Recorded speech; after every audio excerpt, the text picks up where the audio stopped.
Elijah. So this is going to be a tense press briefing by the press secretary. I'm quite sure she's going to be talking about the recent bombing of the hospital in Israel. We're going to go right to that right now. The press conference is not going to begin. They have it scheduled for 1, but you know that can run over. But we want to see the response. In Iraq, ARAK, the latest attack on Iran's nuclear program, sending massive plumes of smoke into the air. And smoke seen over southern Israel after Iran carried out a direct strike on a hospital.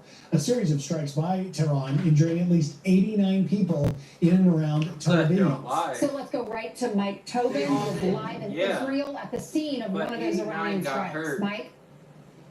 Exactly, Ainsley. This is Ramat Gan. The cleanup is underway right now. Ramat Gan is on the east side of Tel Aviv. As I step out of the shot, I can give you an idea of just how powerful the warhead was on that missile as it came through. The damage here stretches over several blocks. You've got a lot of apartment buildings, businesses, retail that are in here. The balconies are destroyed. Windows are broken out for blocks around the impact zone. And one of the things you might see, a lot of the trash is being pushed out of the high rise right now, so you might see some debris coming down. Also, Holon on the south side of Tel Aviv. That's an older residential area. That took a direct hit. And a hospital called Soroka in the southern part of Israel was hit. When you talk about the dozens of people who were injured, most of those injuries are light. And I spoke with a paramedic out here this morning that says the reason you don't have more serious injuries is simply because the Israeli people are listening to those sirens.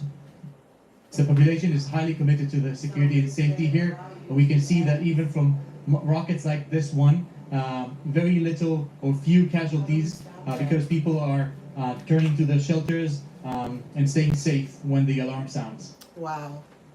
Hopefully that we won't have to experience anything like that. It seems like we're getting closer and closer to having to bump it down here in the United States of America. This could be us. Meaning Israel will exact a price from the tyrants in Iran. What did he mean by that? Israeli fighter jets were active over Iran today. They hit a nuclear weapons development facility in the town of Natanz, but also hit an inactive heavy water reactor in the town of Iraq. So it's still very active scene over Iran. The Israelis say they have air superiority, so the Israeli fighter jets can pretty much pick off targets at will. Guys, back to you. Wow. You know, Mike, we're just talking, what if people have a job? Like if Brian were doing radio, would you be able to do that in one of the bunkers? Because you're interrupted in the middle of your day, and right now it's constant. Well, you often see guys who will pick up and move to the bunkers in the middle of a live broadcast. And you see that with the local television as well. As far as people working here in this business / residential area, the one thing we see them bringing out, or two things we see them bringing out as they're allowed one at a time back into their offices and apartment buildings, are the briefcases and the CPUs from their personal computers. So life still goes on. Mike, you were showing us in the building behind you and talking about specifically the warhead and the damage that it did. We've seen as each day goes by, it seems like the Iranians have fired fewer missiles, but are they using stronger warheads? Is that sort of a thing that's happening there? Well, I think in this stage of the conflict, ever since Operation Rising Lion started, they went into their arsenal and they got things like their Fajr rockets, which are considerably more powerful than the Katyusha rockets that we saw come out of South Lebanon, and dramatically more powerful than the Qassam rockets, which are made in machine shops in the Gaza Strip. All right. Thanks, Mike. Appreciate it. This is crazy. This is the Prime Minister. Israel is fighting to remove the nuclear and missile threat aimed at our annihilation. We're targeting military sites. We're targeting nuclear sites. We're targeting missile sites. They're targeting a hospital. In this hospital, there are patients who are immobile. They can't even move. Right next to it is a children's ward, a baby's ward, infants. They targeted. Fox News alert now. There you saw moments ago the Prime Minister Netanyahu visiting the site of a bombed-out hospital, warning Iran's supreme leader, you cannot continue to exist. Wow. After overnight missile strikes killed innocent civilians and those wounded, or over 80. Our next guest knows all about the Mideast war on terror. Retired U.S. Army Lieutenant Colonel Ken Tovo joins us. He led 6 combat tours in Iraq at Afghanistan and joins us now. Sounds like Your reaction war. to what the Prime Minister just said, Ken, about, you know what, this guy can't continue to exist. Yeah, I think this is a pretty good example of the fact that the Iranians use basically indiscriminate weapons, both missiles, terrorism, and other effects that are generally directed against civilian populations, and frankly,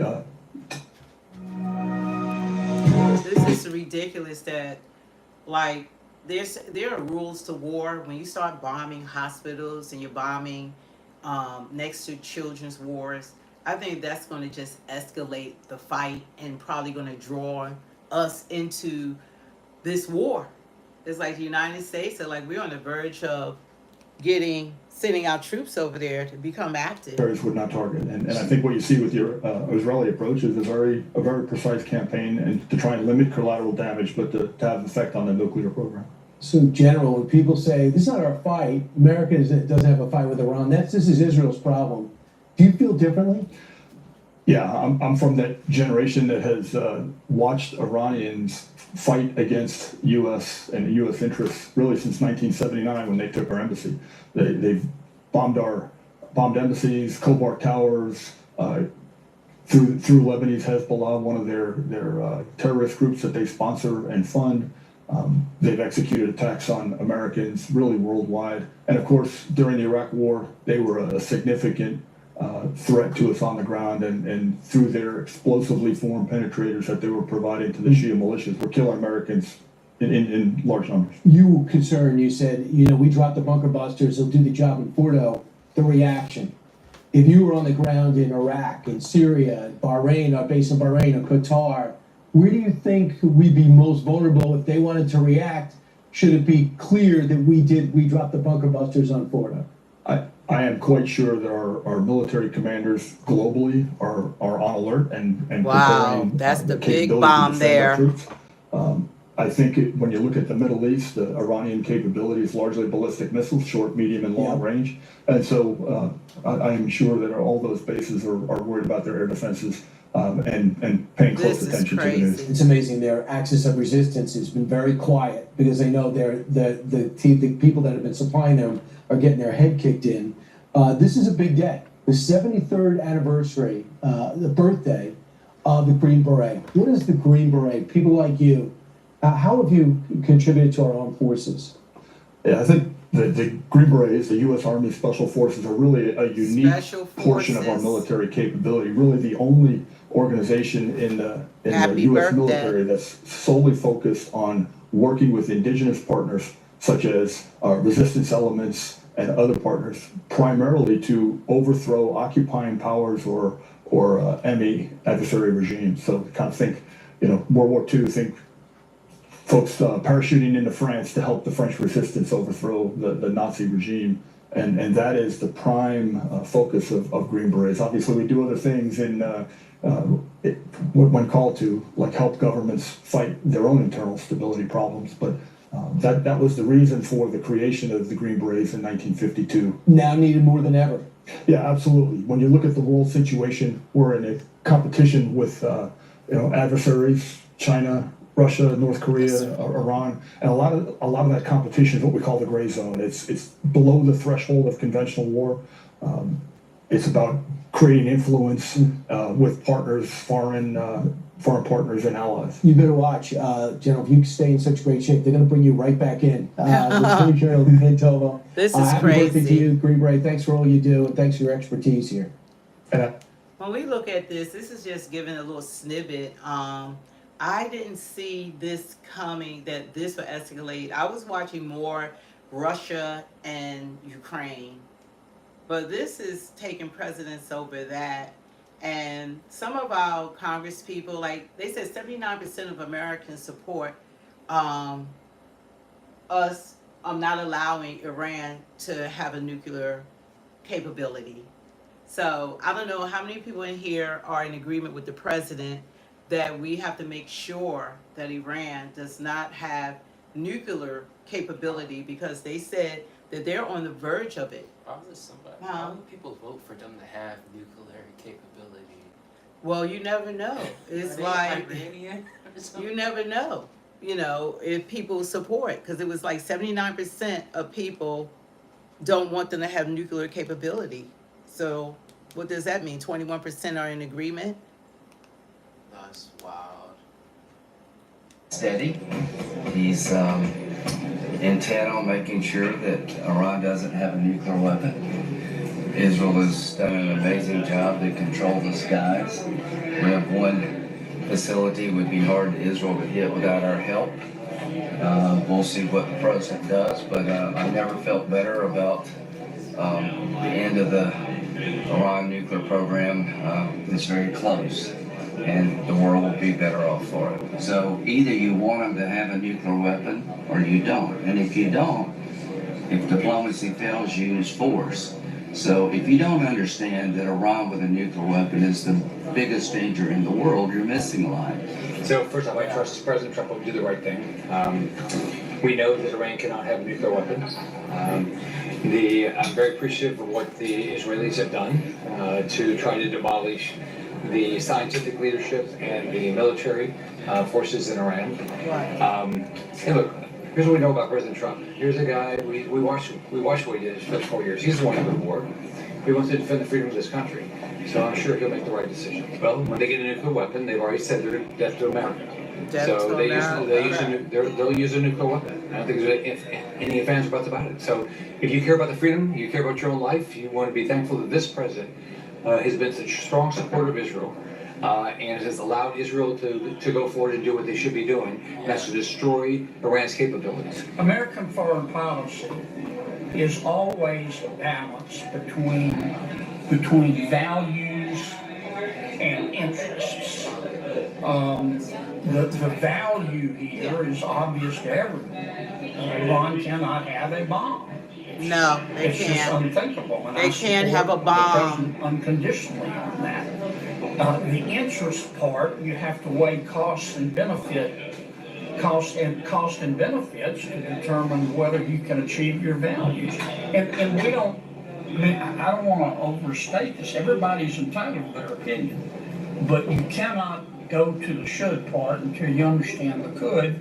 And I don't know how much of that President Trump will be willing to share with us. He's sharing more and more, but he's got to be careful. Leave it up to the president as to whether or not it is necessary to take additional Mike use. Rounds. The Israelis, when they went into Iran, they had a plan. We'll follow and see what their plan is. I presume that they're sharing that with the administration, but we'll wait and see what the administration decides. I think Israel comes in with a plan, knowing full well that until they have completely eliminated the threat of a nuclear Iran, they're not going to stop. How that happens is yet to be determined. If Israel has a plan which is appropriate to take care of the problem, then we don't need to be there.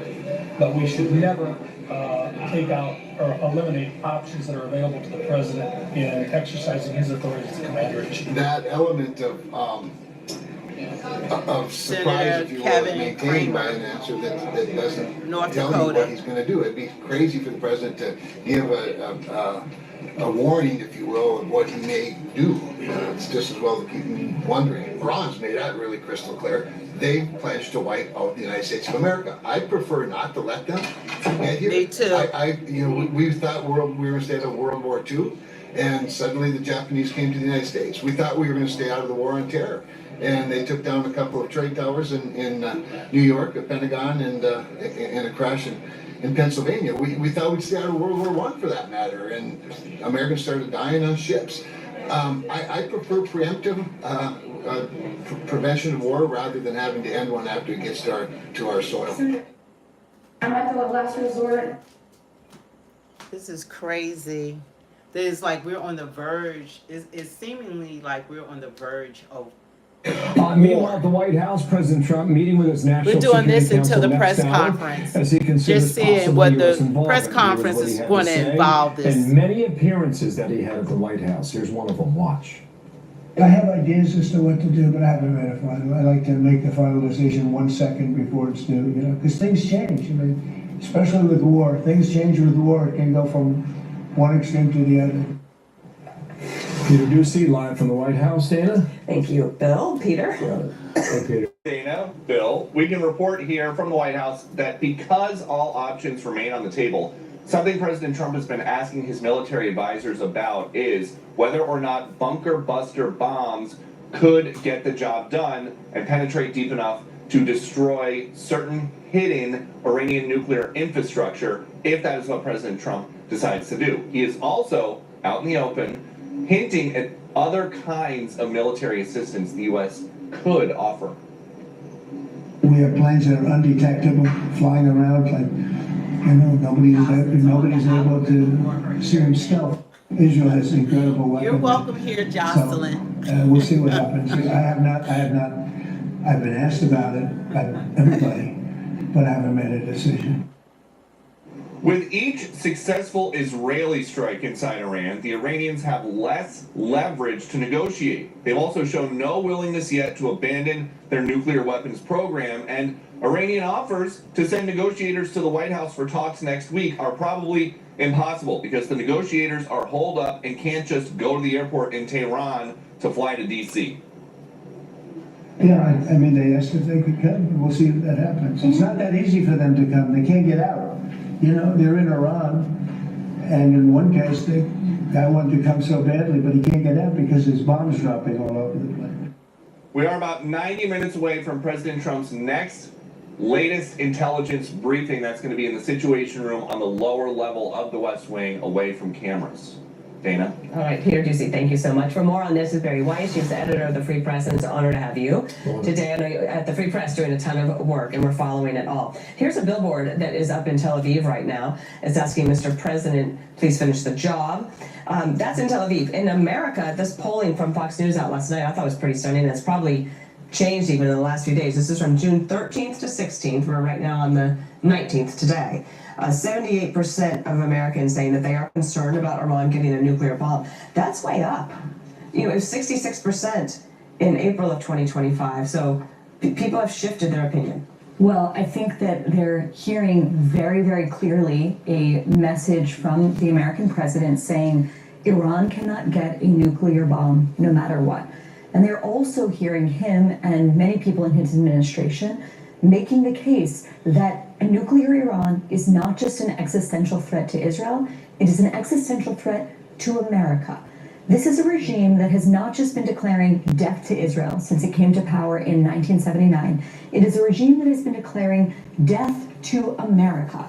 And I think, guys, one of the key lessons that Israel and perhaps the world has learned since the massacre of October 7th is to take these enemies not just figuratively, not just seriously, but literally. When they say they want a second genocide, they want a nuclear holocaust, they mean it. So it's not simply that Israel has to fear the existential threat of a nuclear Iran. Think about what the world would look like if this regime had nuclear weapons. Not just its ability to target Israel, Europe, and ultimately America, but the nuclear arms race it would set off in the Middle East. Israel has opened up a profound opportunity for total realignment in the region. And I think what the president is seeing is that Israel has pulled off something that is astonishing and will be studied by historians who are only beginning to understand the extent of what their intelligence has been able to pull off. The idea that Mossad operatives set up a drone factory in... Everyone is calling this the new billion for New Jersey homeowners. It's a brand new... inside hostile Iranian terror. I mean, it's unbelievable. So now the question is, you know, we know that Trump has sort of greenlit the possibility of a strike on Fordo, and now, and I think with every passing day, we're seeing that Israel, the leverage, you know, that what that clip just showed is that the president's leverage and Israel's leverage just gets stronger and stronger by the day with every Israeli strike. So Iran's on an island. Dan Hoffman the other day said the IDF has that country wired, and I think he's right about that. In the past, the Iranians would reach after their proxies, but the proxies have been mute. Here we go, Wall Street Journal. For decades, Iran's leaders built up a network of allied militias in the Middle East that shared a hatred of Israel and America to gain regional influence and protect the regime. But as the theocracy is now fighting for its own survival, its allies are missing in action. That's true for Hezbollah in Lebanon. It's true for Hamas in either the Gaza Strip or the West Bank. It's true for Yemen and the Houthis. We just had an expert on who said the Iranians' best play should be to retreat to Oman and start talking to save their own lives and their regime. What is Iran's best play, do you think? Well, I mean, the best play is Trump has laid it out. I want total surrender. Either surrender will come with the bombing or the destruction of Fordo, whether that's military commandos on the part of Israel or bombing from America, we don't yet know, or surrender. But he's saying ceasefire isn't enough, I want total surrender. The problem is one of the things that we have learned about the way this regime functions is that you can't trust anything they say. So they might very well go to Oman and say, total surrender, come and under American supervision or IAEA supervision, we will destroy Fordo. But where are we going to be 10 years from now? Where are we going to be 15 years from now as they, raise up a new generation of nuclear scientists and create new, facilities that are capable of doing this? What does this regime have, guys, if not for this ability? Right. What is it? That's their leverage. That's their leverage. That's the whole game for them. Khamenei is 86 years old. He is, do we really think that he's going to give this up? I mean, I think that's the question hanging over everything right now. One thing I've been wanting to ask somebody like you is, if you think back to when President Trump took the action and it was bold, to take out Soleimani, because a terrible actor evil person from Iran who had gone after Americans, had American blood on his hands, and Iran did nothing in response, at least nothing spectacular. Obviously, they continued to fight against Israel. They continued to hurt Americans wherever they could find them, but it wasn't like a big spectacular response. Do you get the sense, or based on all of your reporting, that how Israel has been able to degrade the capabilities inside Iran means that they're kind of on their last legs right now? Or do you think that they still have some in reserve with these missile barrages like the one that we saw at the hospital today? I don't think anyone can say. Okay. Are they going to walk with a suitcase and a dirty bomb? Possible. Yeah. I mean, we've seen what their proxies can do with hand gliders, bicycles, and on foot coming over the border into Israel. So I would never sit here, and I don't think anyone should ever sit here and underestimate the conniving capabilities of a regime that has genocidal intentions. Am I shocked as anyone is by what Israel has managed to do over the past, I've lost track of time, is it 6 days? Of course I am. Guys, they managed to infiltrate with Mossad agents. They managed to, I'm sure you guys saw this, hack the official regime television station, showing women showing their hair, cutting off their hair, with a little symbol in the corner of a roaring lion, which of course is the name of this operation, Operation Rising Lion. So I'm astonished by what Israel has managed to pull off. I think the president is blown away by what Israel has managed to pull off. But, it's Iran. And it has proxies all over the region, and we just don't know. I think also the partisan lines seem to be dissolving, and we just pointed out the polling here in the United States. Democratic Senator John Fetterman is echoing that. He was with us 2 days ago and said this to reporters just yesterday. Okay, so what he's talking about here are the numbers and what they tell us right now about the American people. Roll this. Why are doctors using these? We're going to go right back to it. This is showing to me. To point out, like the polling has shown that I think it's around effectively 80% of Americans thinks that Iran should never acquire a nuclear weapon. So this isn't shocking, It's like this is not warmongering. This is peacemongering. It's like Iran can't ever allow a nuclear facility and a bomb, and so this is where we're at. I mean, that's not controversial. It definitely should be controversial. Is a Democrat. So, you're President Trump and you're looking at these numbers. This might be the only, and maybe even the last issue that he will find a sense of unity while he's president. Yeah, I think that there is the polling, not just that Fox poll, but a tremendous amount of polling is showing that Americans, commonsensical Americans, feel a few ways. One, they do not want Iran to have a nuclear weapon. They're extraordinarily concerned about that. They also, and I think this is the majority position as well, don't want American soldiers and boots on the ground in another Middle Eastern war. The beauty of this situation is that's not necessary.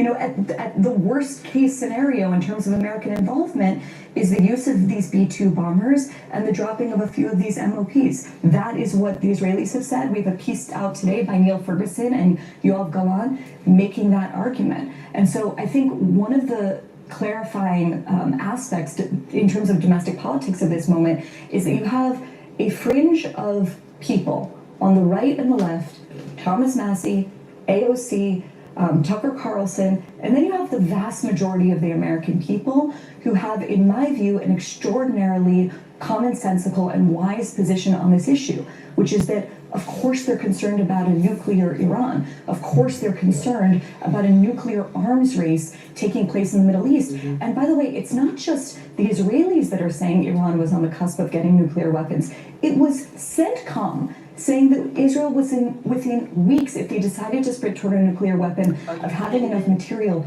for 8 or 9 bombs. So that's how close we It are. appears the Israelis are in control of this matter. I'm not saying they've won the war, but it appears they're in control.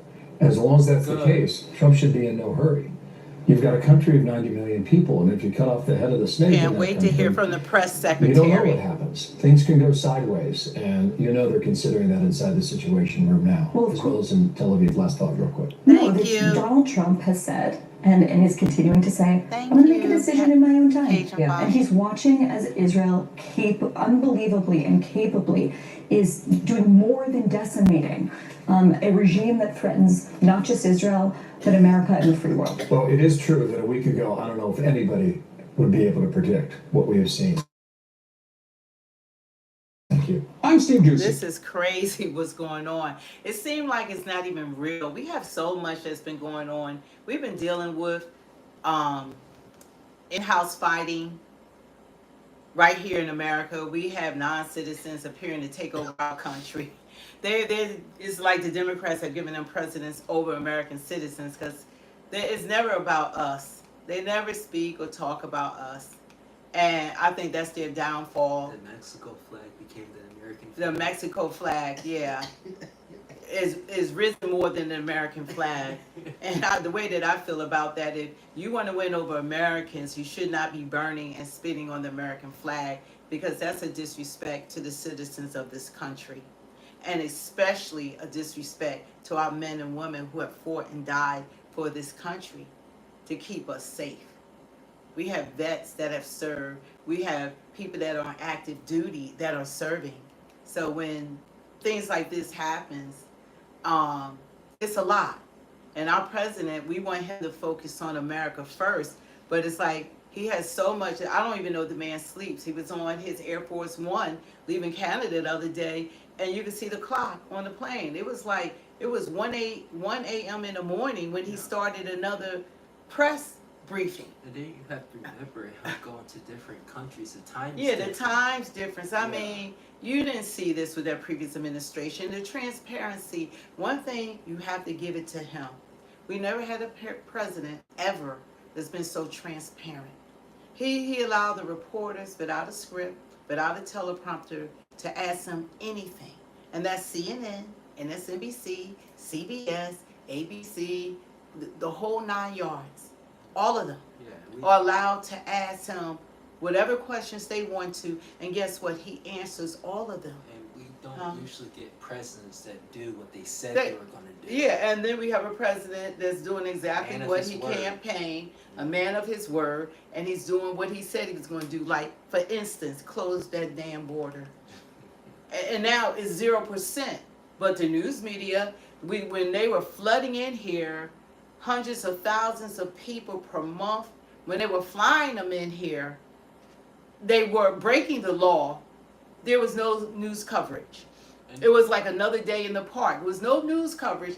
And even though it was told that they were emptying out their prisons, their mental institutions, allowing terrorists, MS-13 gangs, Trinidad, Araga, I mean, all this, 350,000 kids are missing. Well, all of this, where's the news media been? Because that's under the Democratic watch. This is what they have done to the country, and we have to deal with the aftermath. Wow. And it's unfortunate because, like, everyone watched it. You know, as I know, they're ruining the best places of America. New York City, Los Angeles, the best places. New York City is the most important city in this country. It's the melting pot of the world, like in New York. Now. It's like Gotham City without Batman because it's a sanctuary city. They spent over $2 billion last year, over $2 billion, taking care of illegal immigrants while our men and women that have fought for this country are living out on the street, not getting health care. They're not getting housing. We have our homeless Americans that are living on the street in cars, vans. You know, so we need some of that money that our taxpayer dollars are funding to take. I want my money to go towards Americans. Yeah. I don't want our money to continually be spread throughout the world and spread it to people who don't even respect our country, that feel as though because of this Democratic Party that they're supposed to be able to come in our country and they're supposed to get everything from us and then spit on our flag. It doesn't make sense. Yeah, remember that girl said Mexico's a much better country. Yeah, she don't think Mexico is much better. We don't like y'all. Y'all stupid. This is what the Mexican girl was saying. We only come over here because y'all pay more. But we got better culture, better food, all this and that. She's saying, well, then y'all need to make America great again. That's what, you know, they're saying. They're coming on here disrespecting us instead of at least winning the American people over. You're supposed to fake it until you make it. They don't care. They don't care. Because everything, when you give people everything, and like you give your kids everything, then they don't respect you. When you don't know how to say no to your children and don't make them earn, like they got to do their chores, and then they get an allowance, or, you know, then you give them an allowance or whatever, you know, then they earn it, then they learn to have respect. These people were given everything.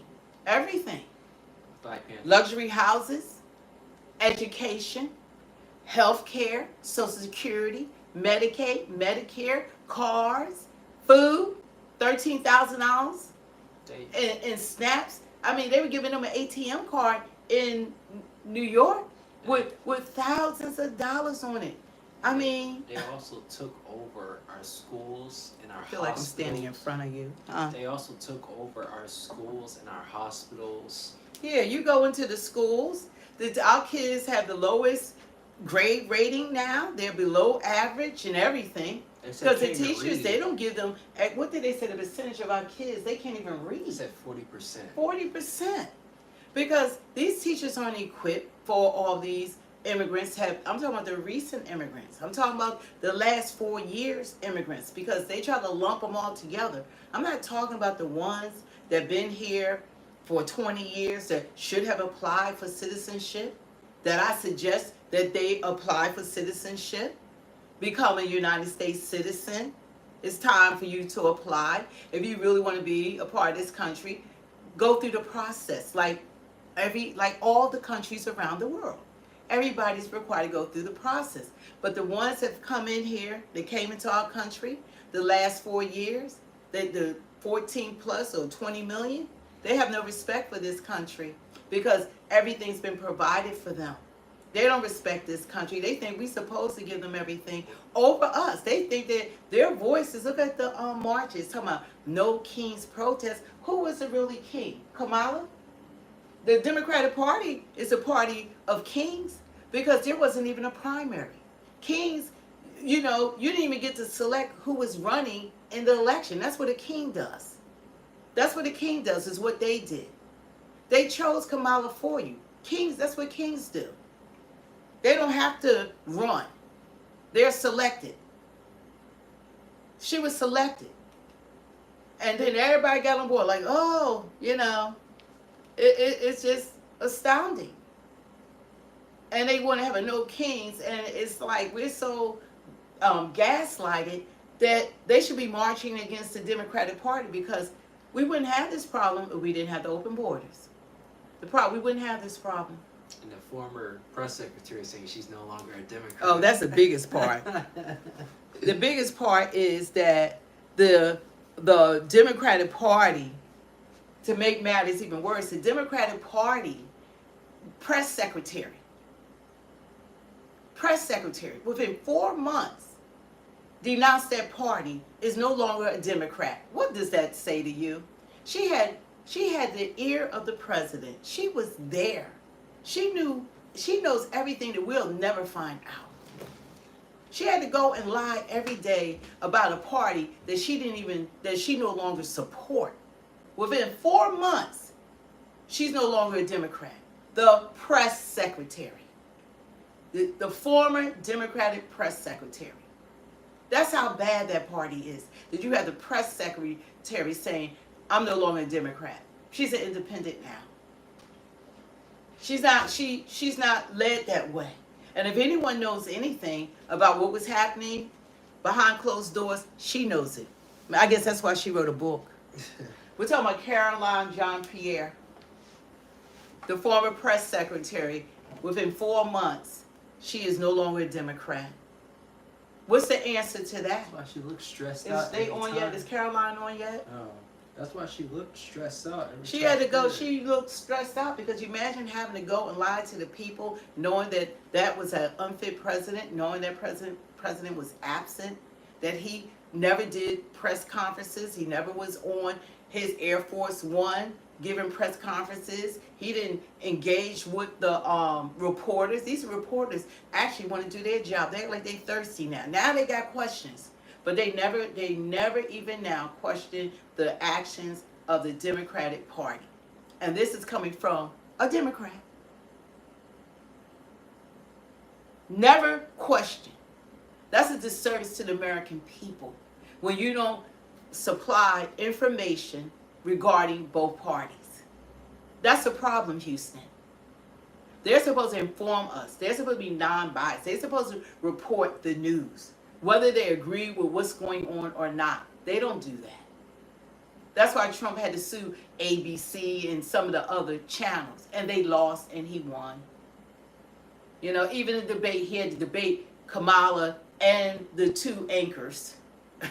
He had to debate them too. Trump had to run against two candidates, one that had the people's vote, and until they did a coup on him, got rid of him, wanted to show the American people where everybody already knew the man was unfit.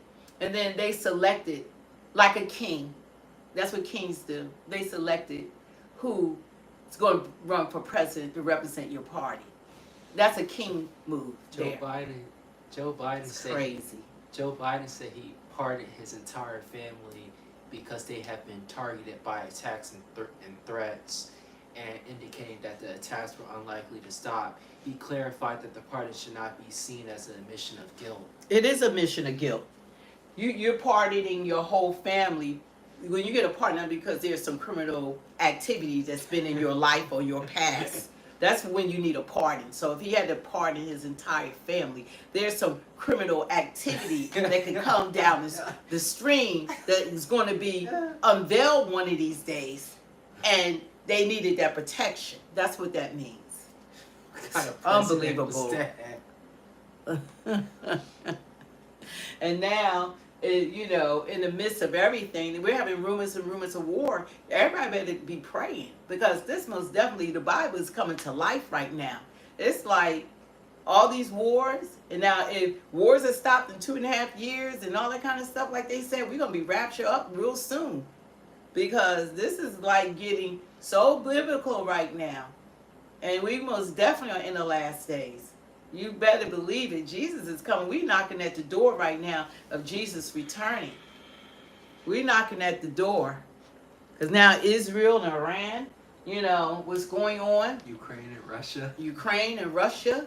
And China want to go after Taiwan. Now if they go after Taiwan, we're their allies, then that's going to put us in a war. And the Taliban got all our equipment. Taliban got Afghanistan. The Taliban got out $100 billion worth of equipment that we hightailed out of Afghanistan, and we supposed to be the greatest power in the world.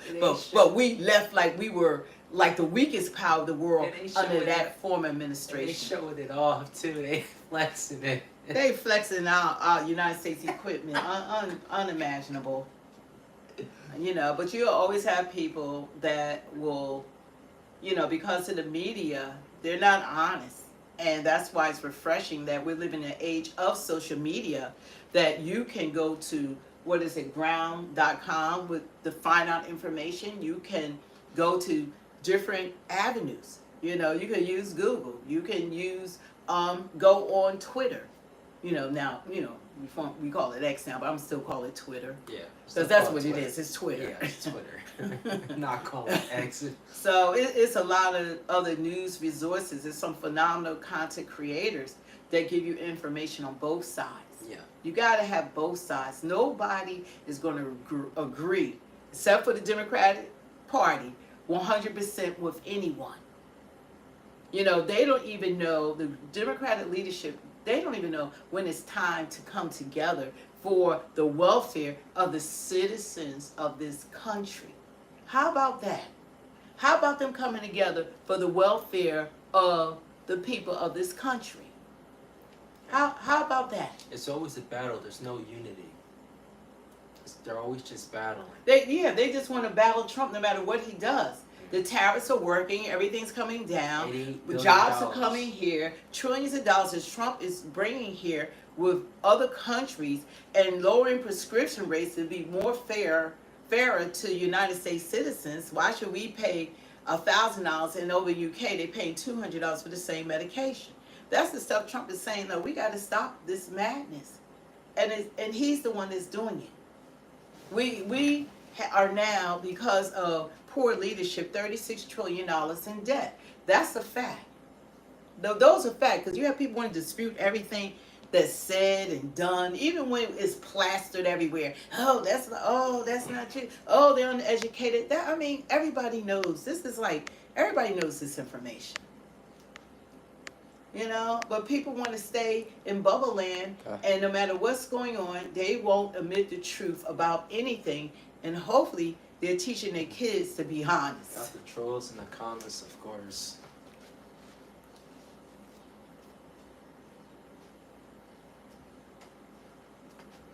You know, when you hit people, you know, hit them with the truth, then they don't know what to say. Thank you. Robert said, amen, preach the word, and be blessed. Blessings to you. God bless also. you. Thank you. God bless you. We thank everyone and the people that do support us. We're a growing channel. And our whole objective is to speak the truth. And that's why it's called Speak the Truth 2.0. And people have to understand that there's two sides to every story. Why is it just, I've never seen people like just one-sided. Nobody agrees with 100% of anybody, except for Jesus. But everyday people are fallible. See, you need to read the Bible verse where God says to listen to the people, listen to the people in charge, right? He said pray for those in authority over us. If you don't like what's going on, it's a thing called prayer. You pray for your leaders. You pray that God gives them discernment. You pray for edge of protection over them to cover them. If you don't like something, it's nothing more powerful than prayer. You lift them up. We should have been praying when Biden was in office. All this destruction he has caused. Jesus Christ would never be a Democrat. That's insulting to say about Jesus. Well, they know God is holy. Yeah. God is holy. There's no sin in God. You think Jesus will be for gay marriage and abortion? They know God. God is not in the Democratic Party. It's not the same party yesteryear. It used to be, I guess at one point in time in history, it was the People's Party. But they're deceptive, and they're no longer the People's Party. That's the party of the billionaires and millionaires that they keep crying about Trump, because he's a billionaire. But all the billionaires belong to the Democratic Party. We can go with Mark Cuban, Zuckerberg, Oprah, Beyonce, Bill Gates. You could go on and on and on. And all these Hollywood stars, you know, they support that agenda. They're all the millionaires, the athletes. Yeah, all of them. They're the party of millionaires and billionaires. That's it. That's all of them. How many billionaires actually even supported Trump?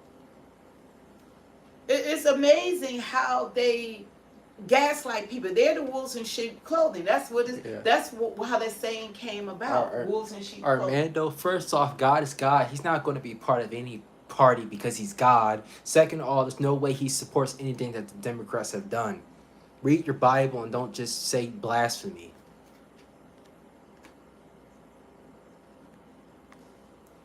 Yeah, God is not in abortion. Let's start with that. God is not in abortion. He's not into, he said, be fruitful and multiply in Genesis 1:26. God is not in people eliminating their babies. For them, they ran on that. The Democratic Party leadership ran on abortion, not their record.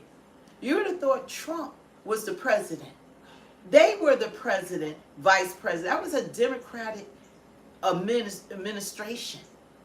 They didn't even run on their record because they destroyed this country. They destroyed us. And Trump is coming in trying to clean up their mess. They destroyed us. And it's amazing that all that he's accomplished, like closing that border, lowering interest rates, he's working real hard, getting men out of women's sports. You still have these left judges or whatever still trying to allow women to be beat upside the head. You know, let these men come and take over their sports when they know good and well there's not a doctor on earth can recreate a human body. Only God is a creator. Because a man chops his body parts off will never make him a woman. And because a woman wants to sew it up, chop it off, will never make her a man. It will never happen. They cannot change the DNA of a human. They can't do it. There's things you can't do. They can't do it. So what they're doing, and I thank God, protect the children. They're mutilating their bodies. That man needs help if he wants to walk around 6'6" with a handbag talking about he a woman when everything about him is a man. He can't hide what he is, and I don't blame him because he needs our mercy. They need grace. What I blame are the people that go along with the madness. It's just like years ago I saw, it went viral, but it was like this video of scientists and doctors trying to work on something that can beat death. It's like you go into like a hologram, like your brain, they're saying like they can keep the brain alive even though your body's going to be rotting away. You can't undo what God has going to happen to every single one of us. But they're trying to undo and create what God has already made for us, which will never happen. And the thing about it is that the truth hurts. We can agree to disagree, but people really don't want to hear the truth, even though it's right in front of us. Did we have open borders or not? Did we have open borders or not? Let's start with a basic question. Did we have open borders or not?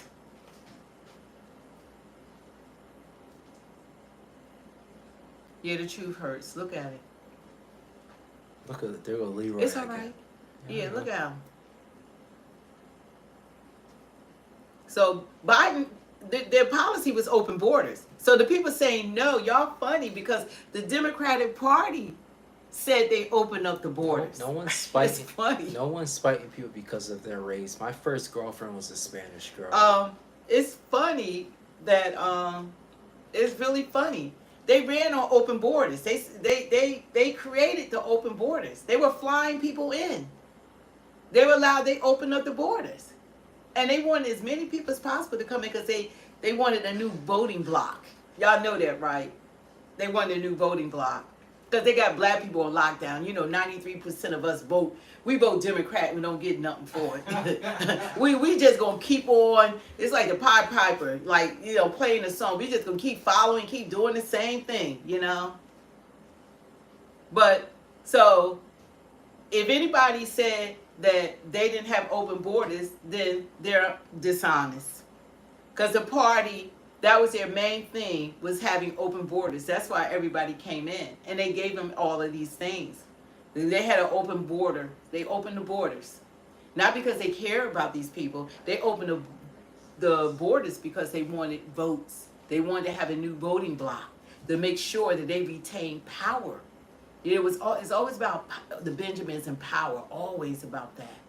If you don't believe that, then, you know, you're sleeping under a rock. Because that's the truth. That's the truth. Did they allow... Someone said 2020 was rigged. Yeah. Yeah, I didn't believe it before, but then I believed it after what I saw. And that's why Trump was saying... Oh, she is? Okay.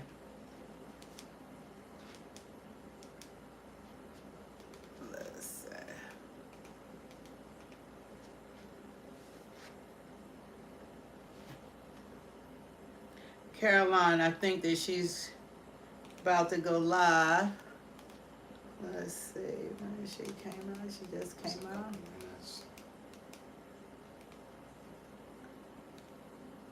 And if you'd like to watch, you can just scrub back and check them out, including the latest interview with T.S. Dixon, conservative analyst and author. Really broke it down to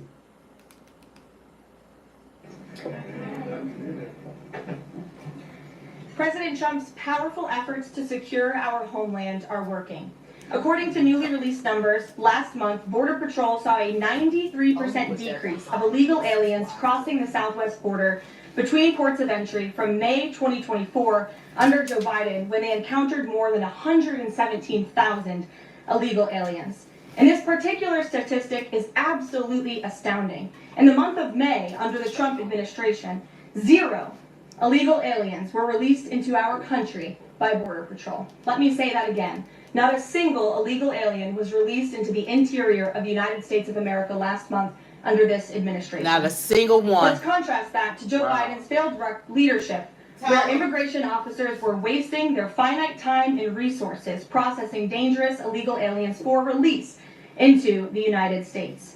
President Trump immediately terminated that reckless Biden-era practice that undermined the rule of law, jeopardized public safety and our national security, and diverted critical resources away from stopping deadly drugs and violent criminals from entering our country. That's the reason why not a single illegal alien was released into the interior of the United States in the month of May. And as a result, we now have a border that is reaching unprecedented levels of operational success. The efforts by President Trump to stop the illegal immigrant invasion and secure the border in this short amount of time represent one of the greatest achievements by a presidential administration in the history of our great country. All right, With illegal entries being overwhelmingly halted, the Trump administration is dramatically ramping up efforts to arrest and deport all of the millions of criminal illegal aliens that Joe Biden let into our country over the past 4 years. President Trump has directed all of our ICE officers to do everything in their power to carry out the single largest mass deportation operation in history. Illegal criminals who are hiding in America's largest so-called sanctuary cities will be increasingly targeted for removal. Radical Democrats will no longer be allowed to shelter illegals who threaten public safety as part of their cynical efforts to expand political power, drain the American taxpayer, and artificially lower wages and steal American jobs. ICE officers are courageous heroes, upholding the rule of law and keeping our citizens safe. And they have the full and unwavering support of this president. In economic news, President Trump's pro-growth agenda is delivering for the American worker. Through the first 5 months of the Trump administration, real blue-collar wages are up nearly 2%. It's the strongest growth in nearly 60 years, and a stark contrast from the negative wage growth seen during the first 5 months of the Biden administration. America is quickly returning to the successful formula of the first Trump administration: low inflation and rising wages. Once the big, beautiful bill is passed, this positive trend will only accelerate. Senate Republicans are continuing to push this critical legislation forward. The One Big Beautiful Bill will drive growth and supercharge the American economy. The Council of Economic Advisors found that the One Big Beautiful Bill will raise take-home pay by nearly $14,000 for a year for the average family of 4. The CEA also found that the One Big Beautiful Bill will increase wages as much as $11,000 for the average worker in America. The One Big Beautiful Bill expands the child tax credit and makes it permanent for more than 40 million families with children. And the bill will deliver no tax on tips, no tax on overtime, and substantial tax cuts for our incredible seniors. Simply put, the One Big Beautiful Bill is a massive win for middle-class Americans. When nearly 80 million Americans sent President Trump back to this White House, they were doing so expecting these popular policies to be enacted. Republicans in Congress have a mandate to deliver, and President Trump demands they send this historic bill to his desk for signature by Independence Day, July 4th. The American people are fully behind President Trump. According to brand new polling from Insider Advantage, a clear 54% majority of Americans approve of the job President Trump is doing. That's because this president is keeping his promises and taking action every day to improve their lives. And passing this bill will help fulfill a number of President Trump's core campaign promises. Now, regarding the ongoing situation in Iran, I know there has been a lot of speculation amongst all of you in the media regarding the president's decision-making and whether or not the United States will be directly involved. In light of that news, I have a message directly from the president, and I quote, "Based on the fact that there's a substantial chance of negotiations that may or may not take place with Iran in the near future, I will make my decision whether or not to go within the next 2 weeks." That's a quote directly from the president for all of you today. So we'll kick it off for questions here in our new media seat. We have Eli Lake from the Free Press. Eli, go ahead. Thanks so much for having us. Thank you. The Free Press. The decision to extend the, I guess, delaying enforcing the TikTok ban. Sure.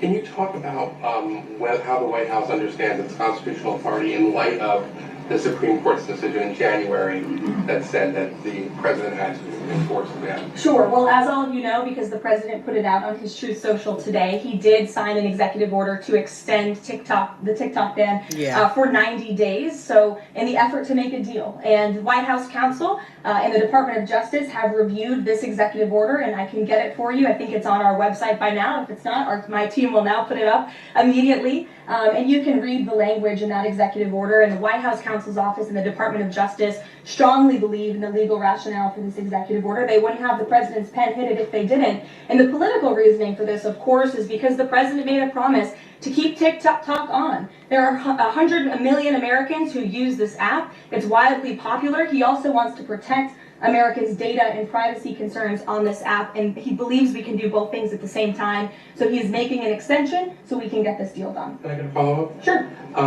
A few weeks ago, Tucker Carlson reported on a meeting between the president, Mark Levin, and others of the White House. Is there a leak investigation, and can you say who else was in that meeting? I'm not aware of a leak investigation at this time. I, for one, do not reveal details about the president's private meetings without his permission to do so. But certainly the president does not like when people leak. He takes that very seriously. This entire administration takes that seriously, and that's why you've seen at agencies some of the cabinet secretaries have been given the authority by the president to let go of staff who are engaged in such leaks, especially those that risk American national security. Sure. Go ahead. Caroline, thank you. So Rhino warmonger Lindsey Graham, he recently called on the U.S. to go all in. That's quite the lead to a question. Right. What's your message to everyday Trump supporters? Not the Tucker Carlsons or other big names, but everyday Trump supporters, grassroots who voted for President Trump to stop the wars, rejected this in the primary, going into another war, voting against Nikki Haley, and they want to see non-U.S. involvement in this war. What's your message? Trust in President Trump.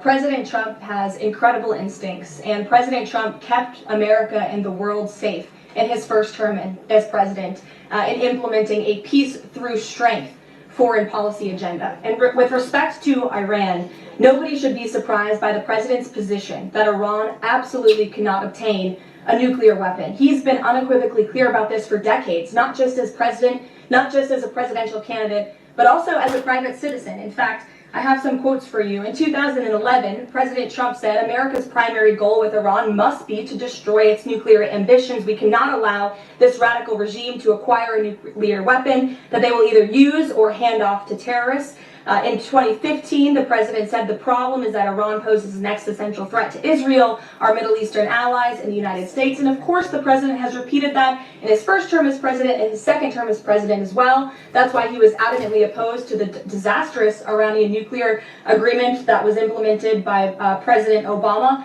And it's why he has given great latitude and given a lot of effort to achieving a diplomatic solution. But he's been very clear. Iran wait for 60 days when he gave them that 60-day warning without coming to the table. On day 61, Israel took action against Iran. And as I just told you from the president directly, he will make a decision within 2 weeks. A follow-up? Sure. Go ahead, Natalie.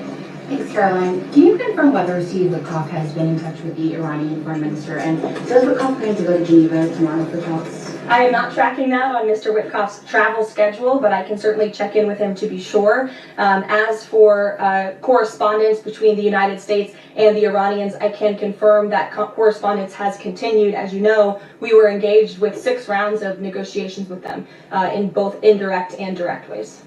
Thanks, Caroline. Just to clarify the president's statement just now, when he says that he'll make a decision in the next 2 weeks, is he saying that if Iran does not come back to the negotiating table within the next 2 weeks, that the president will strike? The president is saying that he will make a decision whether or not to go within the next 2 weeks. It's very clear and direct. And is he seeing any signs of progress? He obviously is holding out hope for negotiations, but is he seeing any inklings of progress that give him that hope that talks are still possible? Well, that's why he said in the statement that I just read for all of you, based on the fact that there's a substantial chance of negotiations that may or may not take place with Iran in the near future, he will make that decision within the next 2 weeks. What makes him think there's still a substantial chance, is my question. I'm not going to get into the reasoning and the rationale. The president believes that, but that's his position, and he will make a decision within the next 2 weeks. Caroline. Sure. Thanks, Caroline. President Trump has said previously in regard to Russia, he's used this phrase about 2 weeks several times in terms of like, we expect like a 2-week deadline and then you give another 2-week deadline. How can we be sure that he's going to stick to this one on making a decision on Iran? Why does he need Well, to? in those deadlines, as you've seen in respect to Russia and Ukraine, might I add, these are 2 very different, complicated global conflicts, as you know, that the president inherited from our previous incompetent president and the weakness of the previous administration. And the president has spent a tremendous amount of time and effort cleaning up these crises that were caused by the last administration's just complete dereliction of duty on the world stage and American weakness. Now we have American strength again. With respect to Russia and Ukraine, because of that American strength and the president's leadership, we have seen these 2 sides engage in direct negotiations. And the last time the president said 2 weeks, you saw Russia and Ukraine have direct negotiations for the first time in years. And so the president is always interested in a diplomatic solution to the problems and the global conflicts in this world. Again, he is a peacemaker in chief. He is the peace through strength president. And so if there's a chance for diplomacy, the president's always going to grab it. But he's not afraid to use strength as well, I will add. Francesca. Thanks, Caroline. What exactly would a deal with Iran need to entail? No enrichment of a uranium, and it would absolutely not, Iran is not absolutely not able to achieve a nuclear weapon. The president has been very clear about that. And by the way, the deal that Special Envoy Witkoff proposed to the Iranians was both realistic and acceptable within its terms. And that's why the president sent that deal to them. Follow up on what you told Natalie. Are the talks that the United States is currently having with Iran direct, or are those through intermediaries? And if so, which countries are acting as the intermediary right now? Out of respect for the ongoing discussions and negotiations, I am not going to get into the details of them. We've provided you confirmation for now. Go ahead. Sure, and then behind you too.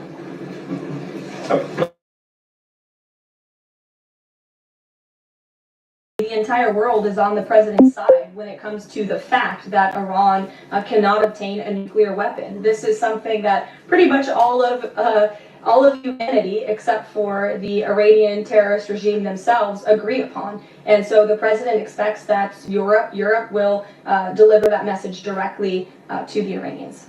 Why does President Trump believe that this 90-day extension on TikTok will provide more runway perhaps than the previous extensions that haven't led to an adjustment deal? Because it's more time to make a good deal. Simple question. Dasha? Thank you so much. I know things are going day by day right now. The president wants maximum optionality. Is the possibility of the U.S. getting involved in regime change in Iran at all on the table at this point? Sure. The president's top priority right now is ensuring that Iran cannot obtain a nuclear weapon and providing peace and stability in the Middle East. On Medicaid, Caroline, the Senate put forward Medicaid provisions, particularly a lower cap on state provider taxes that hospitals have said would lead to mass closures, particularly in rural communities. Is the president willing to sign a bill that includes those provisions that Republican senators like Josh Hawley say will lead to hospital closures? Out of respect for the ongoing discussions that the White House is very much actively involved in with our friends in the United States Senate, I won't comment on that specific provision. Look, the bill hasn't been sent to the president's desk yet. There's more room for change. The president for one, I will reiterate, has been very clear on his priorities with respect to Medicaid. He wants to see waste, fraud, and abuse ridden from the system to protect it for tax-paying citizens who deserve those much-needed benefits. He wants to prioritize the sick, the needy, the poor in this country who deserve those benefits, not the 1.4 million illegal aliens who are receiving them. And he wants to make sure this one big beautiful bill kicks those illegal aliens off of this program to preserve it and protect it and strengthen it for the American people. And the president has been very clear in that message to his friends in the Senate. Jackie. Thank you, Caroline. Sure. Logistically, if the Iranians are getting to Geneva, does that mean they found a way to get to the White House? I am not going to get into hypotheticals, but as you heard from the president yesterday, they have expressed interest in doing so. Philip. Pressure on the president to come to the aid of Israel. There's a lot of pressure on him to finish the job with force. How is he balancing the concern that if he doesn't choose to do that, that it would send a message to Xi Jinping about the U.S. commitment to Taiwan? Well, the president enjoys a very respectful and cordial relationship with China's president. He has long maintained that, even in his first term. And China and the United States share many strategic interests, both in terms of economics and also, of course, global affairs and foreign policy as well. However, when it comes to balancing these different viewpoints, the president is balancing a lot of viewpoints, and he is listening not just to other world leaders, but to his advisors and to people here in the country and the American people too. And I think that's what makes this president such a great leader, is his ability to listen and make a good decision on behalf of the American public based on his instincts. And his experience. Don't forget, this is a president who was here before, and the world was a much more peaceful and stable place when he left office than when he came back in after the past 4 years of complete incompetence by the previous president. Philip, go ahead. Thank you, Caroline. Two quick questions. When the president says Iran is very close to a nuclear weapon, is he relying on U.S. intelligence or intelligence sharing from an ally to make that assessment? It is a fact, and the United States government maintains this fact, that Iran has never been closer to obtaining a nuclear weapon. And then if the U.S. were to take some type of military action, would the president go to Congress to seek war authority? I'm not going to engage in hypotheticals. I gave you the statement from the president. He'll make a decision within 2 weeks. Sure. Let's go ahead. Thanks, Caroline. Mary and then Elizabeth. Two questions, one on Iran and then the second on something President Crockett said this morning. So given that we know the Iranian government did order an operative to assassinate the president, is there concern that Iran might respond with non-traditional military ways to some kind of strike on Iran, such as another assassination attempt? And has the Department of Justice looked into this last attempt on the president's life? I believe Secret Service and the FBI have looked into the 2 assassination attempts that took place against the president, both of which were sad days in our nation's history.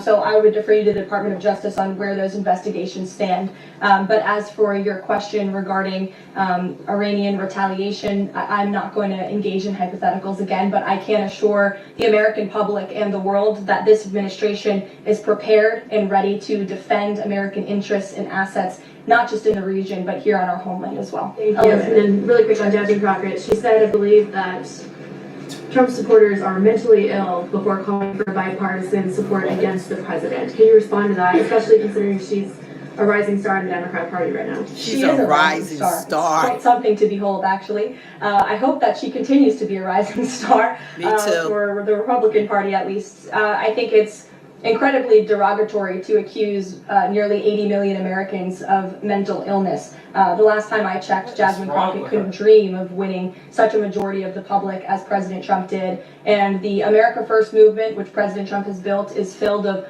hardworking patriots, the forgotten men and women, business owners, law enforcement officers, nurses and teachers, and middle America, as we all know, from where you all grew up, outside of this beltway. That's who makes up this president's movement. And Jasmine Crockett should go to a Trump rally sometime and she can see it for herself. Jennifer. One on North Korea and one on China. On North Korea, they launched some rockets into the ocean today. What does the White House make of that? Do you read any meaning into that, timing of that launch? And then on China, do you have any reaction to Xi Jinping's offer of intervening in Iran diplomatically And are you seeing any signs that China would get involved militarily to support Iran? I don't believe we're seeing any signs of that at this moment in time. As for Xi Jinping's offer, I will leave it to the president to respond to that himself. As for your question about North Korea, we are monitoring the situation. The Trump administration is in close contact with our new South Korean counterparts as we work together to deter our adversaries and preserve a free and open Indo-Pacific. And no matter where, our adversaries and our allies alike know that President Trump will not tolerate threats against our interests on his watch, even as he works to resolve the wars that he inherited. Alex, go ahead and then I'll come to you. Is the president concerned about the economy if farms and hotels, et cetera, struggle to find workers? The president's always concerned about the economy. That's on his mind every day. He wakes up, he checks the markets, he checks wage growth. As I pointed out, it's a record high today for middle class and American workers. So the president's always wanting to ensure that we have a strong and robust economy for the American people and worker, and we do. As for the specific concerns regarding jobs, look, the president has made it very clear we need to remove public safety threats from the interior of our country, and that remains the focus and the priority of this administration when it comes to deportations, no matter where somebody works. If they're an illegal alien rapist or murderer that was allowed into this country in the past 4 years by this administration, the American people want those types of criminals to be deported from our country, and that's what the president is backing ICE to do. Yes, we do. Yes, we do. The Chinese and the Philippines and the South China Sea. Just curious if you had any reaction to that, and if the steps you're taking towards the Middle East right now are reducing your capacity to deal with that situation. I believe that happened as I was preparing and coming out here, so we'll get you a response to that. Certainly we have one, and our teams are always monitoring situations all around the globe. Okay, and then one more just on Iran. Just over the past 24 hours, we've seen some Israeli strikes on the Natanz, Isfahan, and Khombab nuclear facilities. Is there any assessment just of how effective or what the result of those strikes will be? What I can share is that the IDF in Israel, I think, have exceeded a lot of people's expectations in their ability to really hinder Iran's nuclear facilities, but also they've taken out key people in the Iranian regime's leadership as well. So this is something, of course, we are monitoring and watching every day. This is an incompetent administration. What was in an Biden's? Intelligence briefing. He Lord continues have to be mercy. briefed by his National Security Council, and he will throughout the duration of this war and conflict. And he also remains in constant communication with our Israeli counterparts, most notably Prime Minister Benjamin Netanyahu. We have heard from a number of U.S. officials who say that Iran doesn't want to make a deal, that they are just stringing the United States along. What is to say that they are not going to continue to do so if we continue to give them extensions, now 2 weeks before 60 days? Look, Iran is in a very weak and vulnerable position because of the strikes and the attacks from Israel. And with respect to the president's statement, I shared that with all of you. And he has been very direct and clear. Iran can and should make a deal. We sent a deal to them that was practical, that was realistic, or they will face grave consequences. Why is Steve Witkoff not participating in the talks this week? I can ask Mr. Witkoff why he is not. Does the president object if Israel attempts its own operation against Fordo in the next 2 weeks? I won't decide that for the president, nor will I share that. Here, I'll let him speak to that. Just another one. Iran is apparently warning Europeans that if struck by the U.S., it may withdraw from the nuclear proliferation treaty. That would result in throwing out inspectors and taking the program dark. What does the president think of the value of having Iran as a full signatory of that treaty? Well, that's reckless rhetoric, but I understand the Europeans are meeting with the Iranians tomorrow, so we'll see how that meeting goes. Just one more on Juneteenth. Does the president plan to commemorate the holiday today, or make any comment on it? I'm not tracking his signature on a proclamation today. I know this is a federal holiday. I want to thank all of you for showing up to work. We are certainly here. We're working 24/7 right now. Nikki, go ahead. Actually, that was my question. Will you plan to mark Juneteenth in any way, either today or with an event later on, maybe next week? Sure. I just answered that question for you. Go ahead. Thank you very much, Caroline. The fact that this president is giving some time and space for diplomacy, another 2 weeks, does it mean that the president is trying his best to avoid a direct conflict with Iran? I think the president has made it clear he always wants to pursue diplomacy, but believe me, the president is unafraid to use strength if necessary. And Iran and the entire world should know that the United States military is the strongest and most lethal fighting force in the world, and we have capabilities that no other country on this planet possesses. Owen. Caroline, good afternoon. The Supreme Court, as you know, has upheld Tennessee's ban on transgender medical procedures for minors, puberty blockers, hormone therapy, etc. The White House reaction to that, please. It's a huge victory for America's children, and it's obviously something this administration believes strongly in, that young minor children should not be allowed to be subjected to chemical castration and mutilation. The president himself has taken very strong orders, or has signed very strong executive orders on this, and we are grateful for Tennessee's efforts to protect our children, and we are grateful the Supreme Court ruled on the side of the law, but also on the side of protecting America's innocent children. Elizabeth, go ahead. Sorry, I skipped you earlier. Thank you so much. Secretary of State Marco Rubio announced new vetting procedures on student visas. Will this serve as a model for vetting other foreign visas? For all foreign visas, yes. As you know, the president signed an executive order. I think it was one of the first he signed in the first week to strengthen our vetting requirements and our vetting system here in the United States for all visas. He directed the Secretary of State to do that. There was a pause in some of that vetting, as you all know, recently, especially with respect to students from certain countries. But the vetting has continued, and it's stronger than ever before. As for specifics on how the vetting process has changed, I would defer you to the Department of State. As you know, they're in charge of things like that. Thank you. To what extent is this 2-week delay with Iran the result of interventions by the likes of Tucker Carlson, Marjorie Taylor Greene, or the entreaties of European leaders who want a de-escalation? Look, the president hears all voices across the country, and he makes decisions based on his instincts. And he has always said diplomacy is his first option. And he's still planning to attend the NATO summit next week? He is, yes. We will be departing from Washington on Monday morning, and hopefully we'll see some of you there. Kayla. Oil prices have been spiking over the last week. Is the president watching the oil market, and is that factoring into his decision making in the Middle East? Again, as I said to, I think, Alex's question previously, the president is always watching, and this administration is doing more than any in history to bring oil prices and gas prices here at home down for the American public. They have been plummeting since President Trump's inauguration because of the executive action and the federal action this administration has taken on the home front. But yes, of course, he's paying attention and monitoring that. But as for whether it's weighing into his decision, there's a number of factors that, of course, are, and as I said, he will make that decision in the next 2 weeks. Can't reiterate that enough. Luija. Caroline, thank you. With regard to a potential deal, Iran has said it will not negotiate under duress. Does the president believe there should be a ceasefire in these next 2 weeks as the U.S. tries to broker a deal?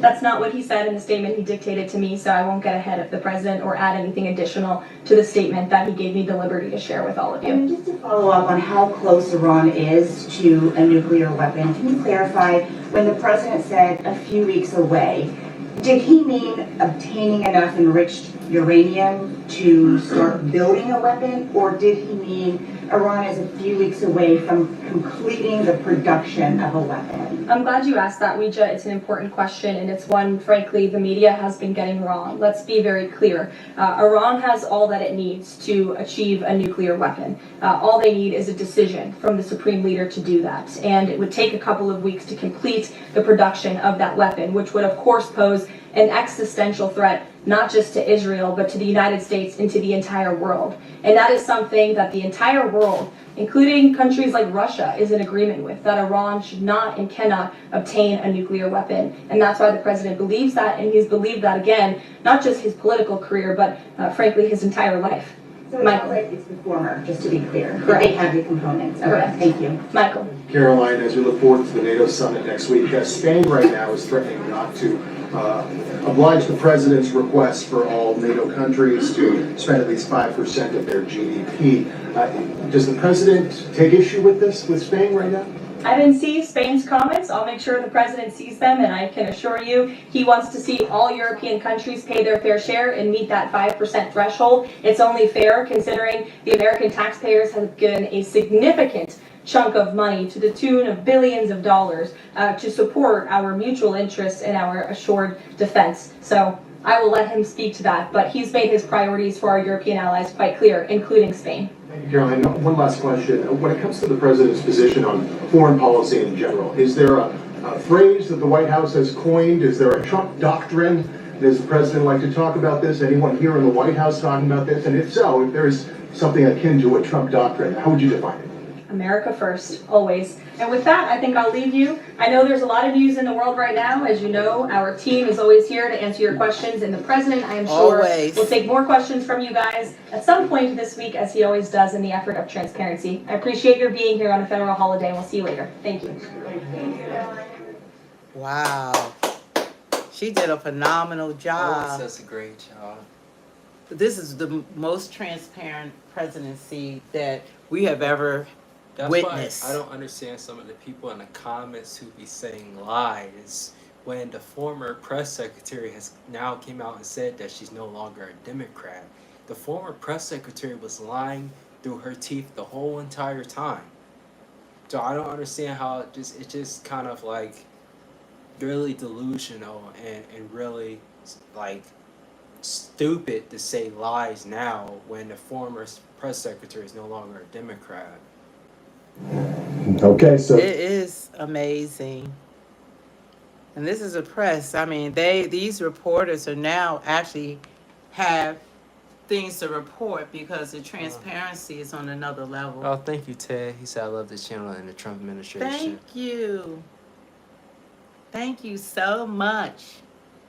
That's not true. Press secretaries don't always change parties once they're done. I've never seen a press secretary ever change the party. How do you get one of the highest officers become the press secretary and you change parties? You're supposed to be hands down Democrat. Y'all ain't just making things up. There's no way. You want to show it again? Yeah, they're like bringing it With back. Iran in the near future. I will make my decision whether or not to go within the next 2 weeks. That's a quote directly from the president for all of you today. I don't know why. there you go. So within the next 2 weeks, today is June 19th, 2025. 2 weeks from today is July 3rd, 2025. So within these next 14 days, we'll know if the president decides, quote, to go with Iran or not. So we'll see. So here we go. A lot going on over the next 2 weeks. So we'll see what happens. We'll be monitoring it here at Right Side Broadcasting Network. Thanks so much for streaming in with us live. Let's thank a number. This is like, I mean, there is so much happening in the United States of America. It's just incredible. Shark, now you're just making things up. We obviously don't support that.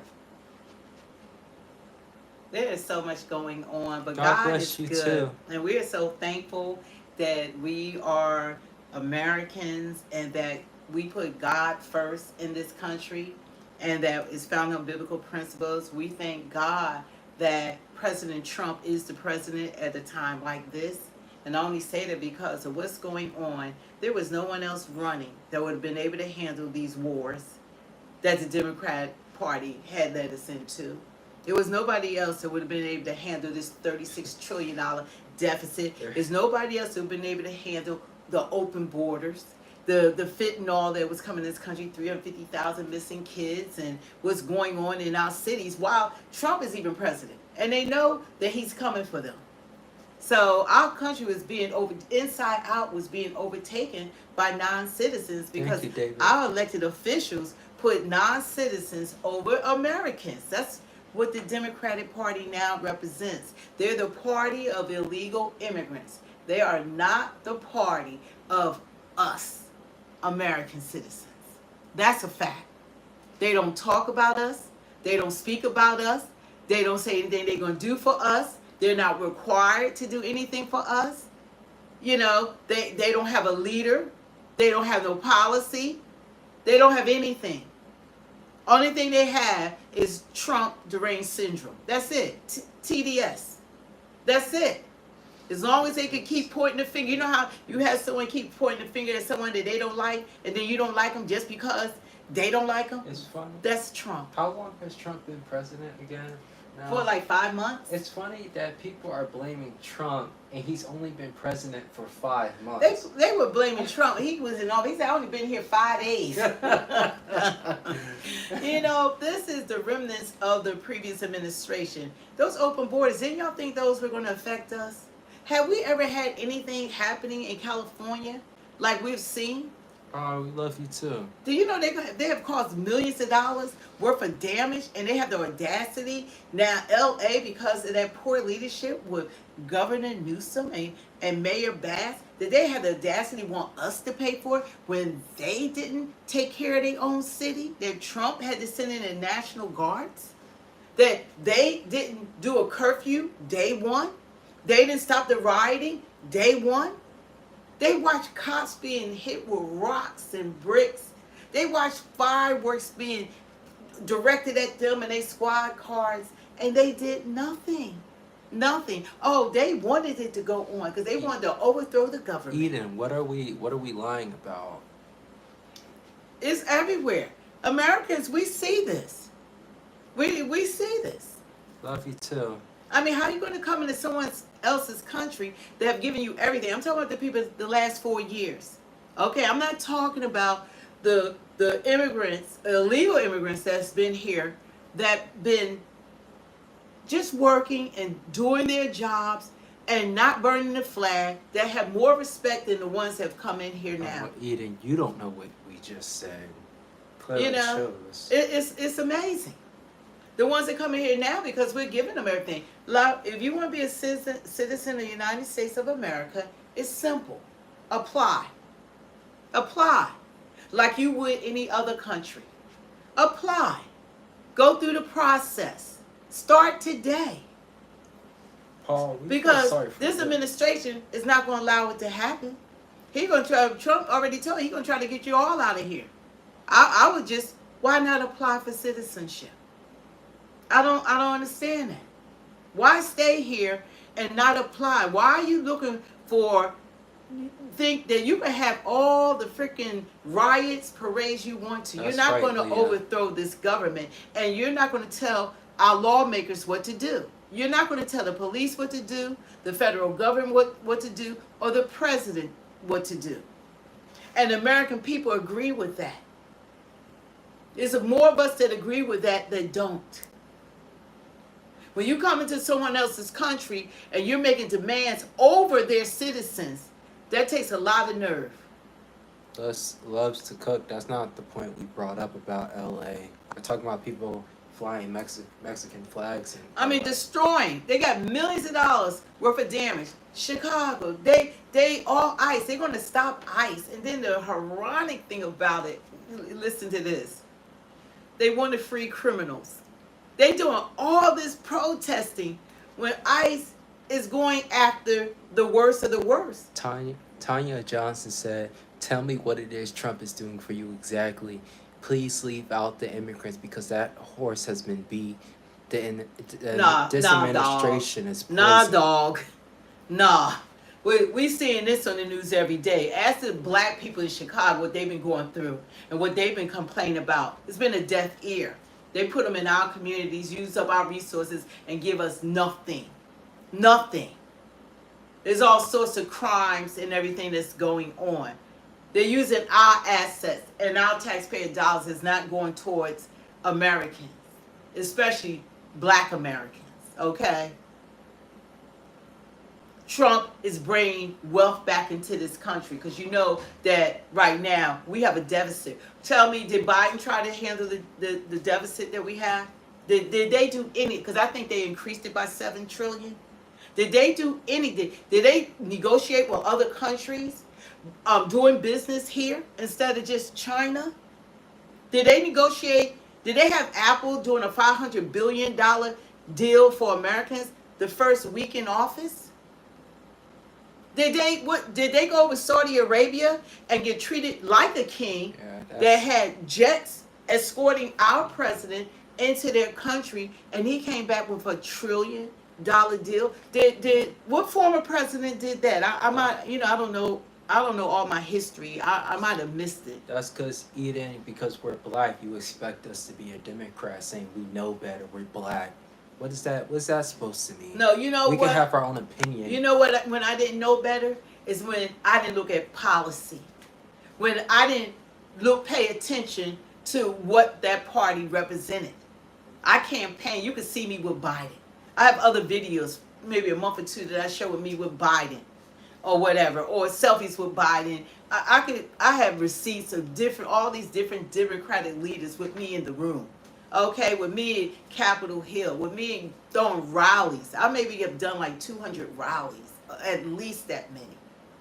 All right, my position was political director and legislative director. So it was, yeah, but I was lost. I wasn't looking at policy. I was going because I was a Democrat. I'm a Democrat. It didn't matter what they said, what they did.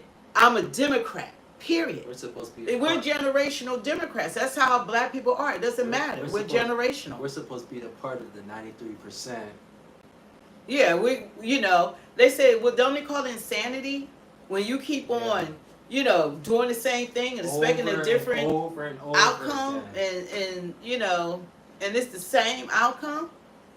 I'm like, we're doing the same thing over and over again, like expecting something differently to happen for us, and it's not happening. So why are we continuing to beat that horse?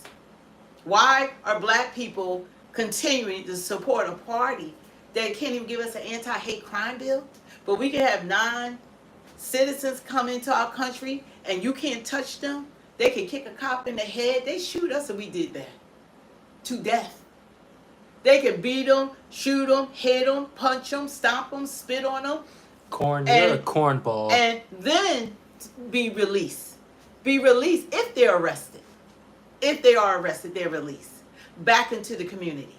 Someone said, what the heck did Trump do great the first term? It's insanity. He did the First Step Act. You ever heard, I didn't know that Biden was the author of the 1994 crime bill that caused mass incarceration of Black people, Black men specifically. You know how that affected the Black family for generations to come? You remove the head of the household out of the household and you give them trump-up charges, you over-sentence them, and you tell the judges and that to lock them up. They're beyond rehabilitation. They're super predators. So when they go before the judge, they get life sentences for petty crimes. That's what happened to Black people under Joe Biden's 1994 crime bill. We were disproportionately arrested and locked up. And what do you think that happens to the family? They know what they're doing. This is how you break down the Black family. You take the man, the head of the household, out of the family. Okay, then that leads to that's a single mother.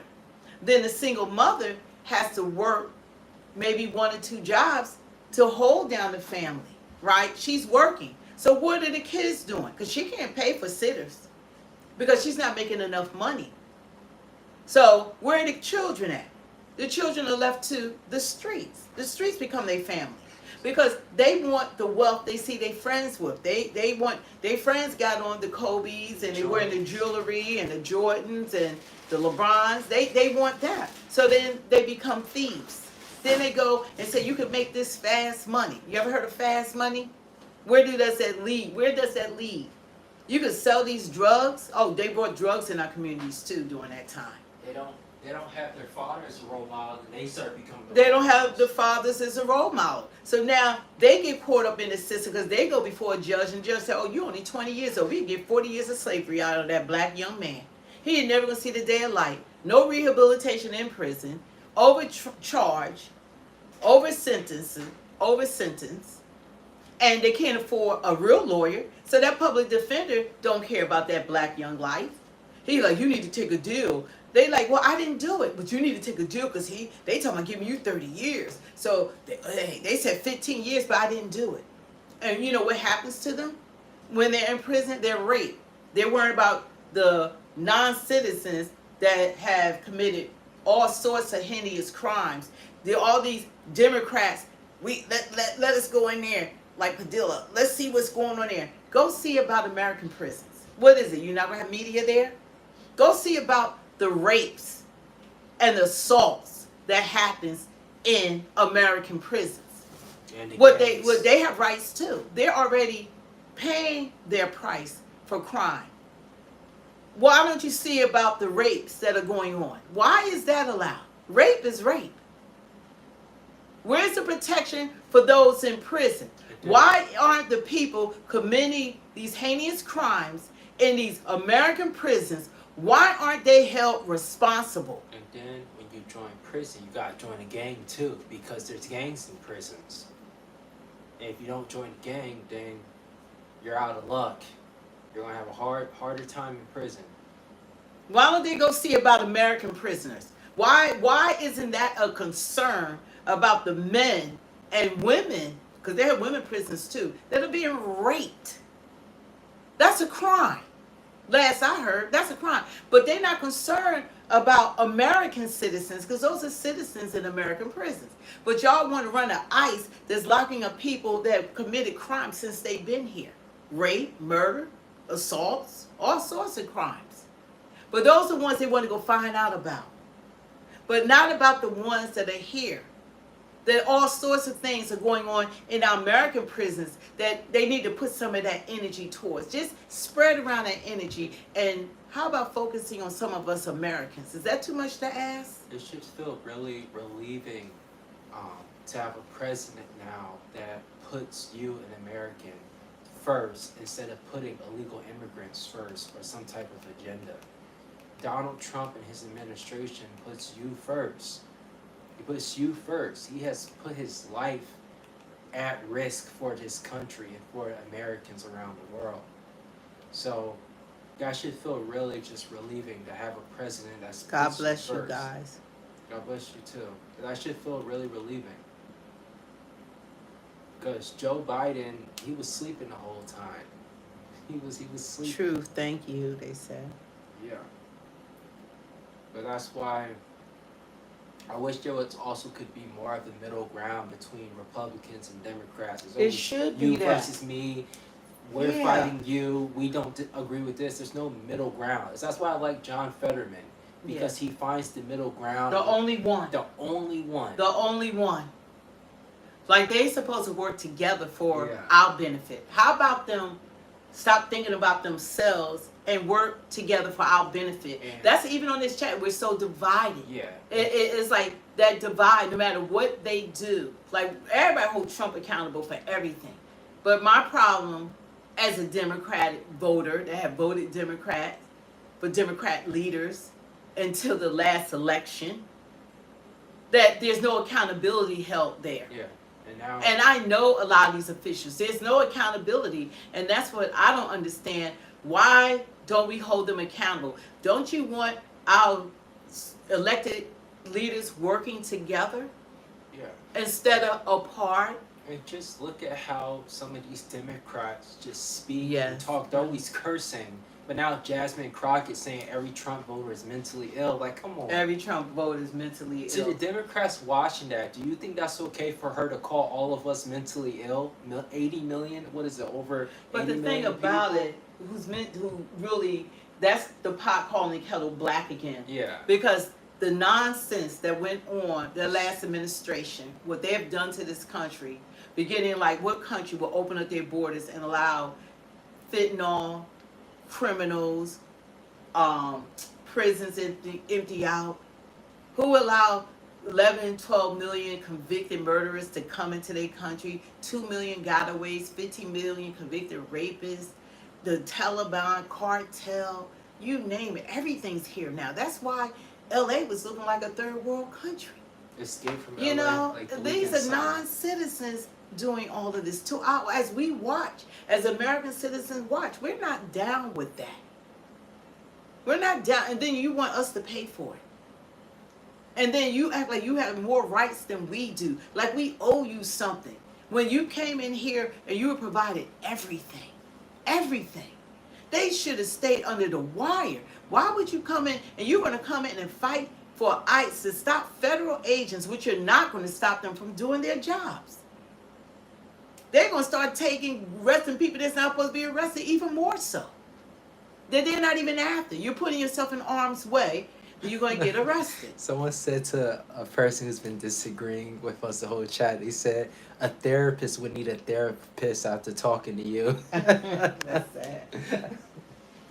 You know, it's just like, you know, the nonsense is like, and it's surprising these are adults That it sound like children. How are you going to make decisions for your offsprings when you see what's happening and how this country was spiraling so far down economically, morally, spiritually?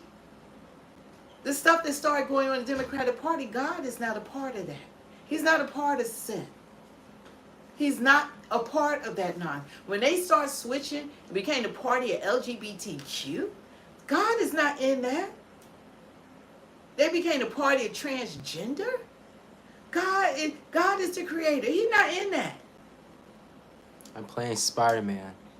When they became the party And Call of of Duty. same-sex marriages, God is not in that. That's the truth. God is holy. He said, be ye holy, for I'm holy. He's a holy God. That's sin. That's the devil. That's not God. When that party changed and started going more against my Christian beliefs and what I believe in, I'm done with that. I will never support that because they don't support my values. My children all went to Christian private school. They're raised with Christian foundation. God said, train a child in the way she goes, she'll not depart. That's what I did. I was raised like that. Was there an event that made you switch, or was it just collectively everything they were doing that made you switch? What made me was there switch? like something that made you just be like? What got my attention about the Democratic Party? They went too hard at Trump. I'm like, why don't y'all just beat him fair and squarely? When I saw what was happening with the judiciary system, how they were trumping up charges just to try to convict him and try to put him out of the race, I'm like, why are they fighting this hard? Why don't y'all just run against him? Didn't y'all say you beat him the last time? I'm like, why y'all fighting him like this? You know, so just what y'all have done, stand on y'all record, because they were in leadership. But then when I started seeing and learning more about policy and seeing that, why did we ever vote for Biden? No, there's not a black person in America that should have voted for Biden. What he did to us with that 1994 mass incarceration crime bill. Our people are still in jail because of it. And then when I found out Trump, not Obama, did the First Step Act so that they could have an opportunity to be let out of prison and rehabilitate them. Trump did that. That was Trump. He did more for us than all them Democratic leaders and previous Republican leaders. When you start looking at what he's done for HBCUs and what he has in store and planned for black people, he wants us to be trained with the best technology. He's building, like I have to put that up. It's a list of stuff that he wants to do for the black community, because one thing a leader understands, we all have to do well. You can't have one segment of people say white people do well and leave the rest of the nation out. We all profit when we all do well. You can't keep a lower class and a higher class. If we all do well, then we all are going to prosper in this nation. You can't leave segments of people out, and he understands that. We need Americans to be the brightest people in the world. We need the best of the best, and that's from all our communities. God gave us all the same brain. We all have the ability to do great things. We have people, black Americans, that have given and contributed so much to this country, and inventions that we have put together we don't even get credit for. Just the slave labor alone from our ancestors allowed this country to become wealthy and to build this country. That was off the backs of black people. And we're still fighting for better treatment, especially from our law enforcement. They're supposed to be here to serve us, not hurt us. We want the same as everyone else, and we're proving that. We have more successful people than ever before. There are billionaires, millionaires, living wealthy, just wealthy lives. People that contributed so much.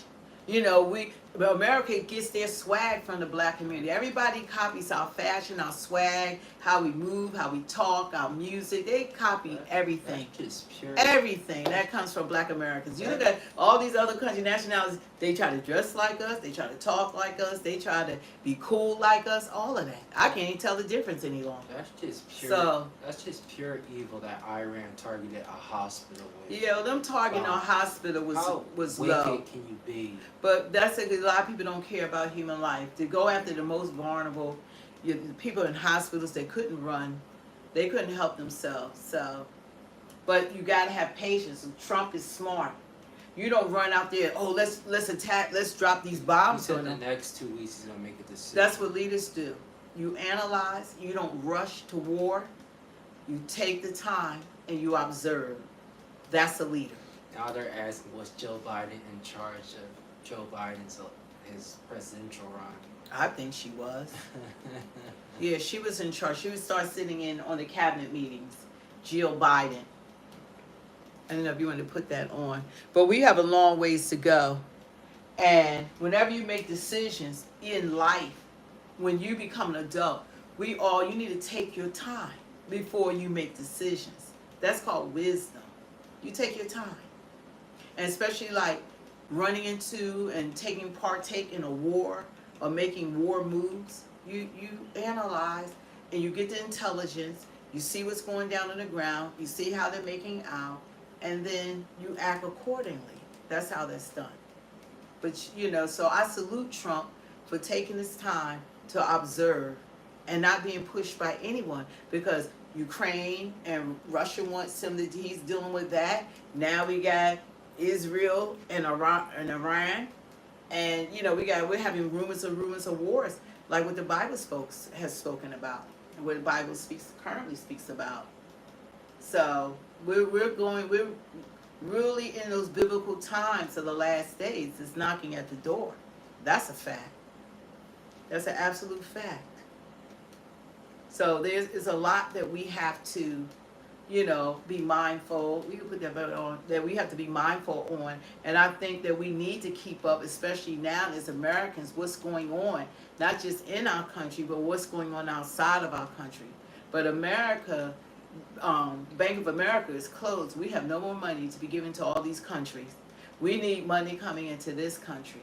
And I thank God that we have a leader that has the wisdom and the insight to put America first, even though he's still pulled for people to take care of the problems of the world. But we will have the victory. If you need money coming in, don't remove my immigrants. Are you kidding me? We spent billions of dollars on immigrants. That's not money for us. That's taking away even American jobs. They're not all working on a farm. The same people that was doing these jobs 4 years ago are still the ones doing it today. We ain't need 20 million people to pick crops. That's not where they're at. Look. Yeah, this is what we inherit. You got to put it on. Put the sound on. Yeah, this is what we inherited here. This is what we have. This is our city, and this was Mexico. You can't kick us out of the land that was ours. Yeah, New America. LA has erupted over the past few days as ICE officials came in and carried out a few raids. The past few days have been wild here on the streets of LA. Cars have been burnt, intersections have been taken over. Local New America are not happy with what's going on with the federal government. The footage you're about to see is absolutely insane. The police are coming through right now. Speak no more and get into the video. Everyone's out here protesting right now. ICE came through here down in LA. The streets. Yeah, this is all our imagination, right?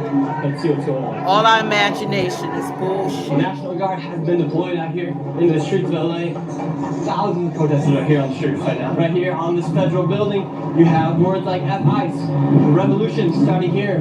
Here for my family. This is a peaceful protest. Right, the National Guard, they've come through. You have troops. This is an independent content creator, Nick Shirley. There's groups of 300 set around the city right here, and this one is outside of the federal building here at one of the ICE detention centers here in LA. What's your message to the National Guard here today? The National Guard. Mask on. They got set up They got sad because we don't have a president that can lead. What fears you most about Donald Trump and the ICE raids going through here? Look at this. Have you seen our community? I don't feel that motherfucker. Look at this. Look at this. Diffuse tear gas. America first. Yeah. If you throw canister in one of these, it should diffuse it enough, or at least stop the chemical reaction. Fighting for criminals. What makes you want to come out here with the Honduras flag out here? I mean, these are my roots right here, you know? This is Your where my roots, family came yeah. from. I'm a first gen. A lot of people wonder on social media, why are people coming out here with other nationalities' flags? If they don't like America, why don't they go back? I love America and what it represents. You know, the idea of America to our people is a better future and an opportunity to Thanks have for a bringing job this and create bull something here. that in our homes we don't have. Yeah, look what you're doing here. You brought your shit here. We want to be here. We want to contribute. You know, and I agree. The people They were that Americans January 6th. These are non-citizens.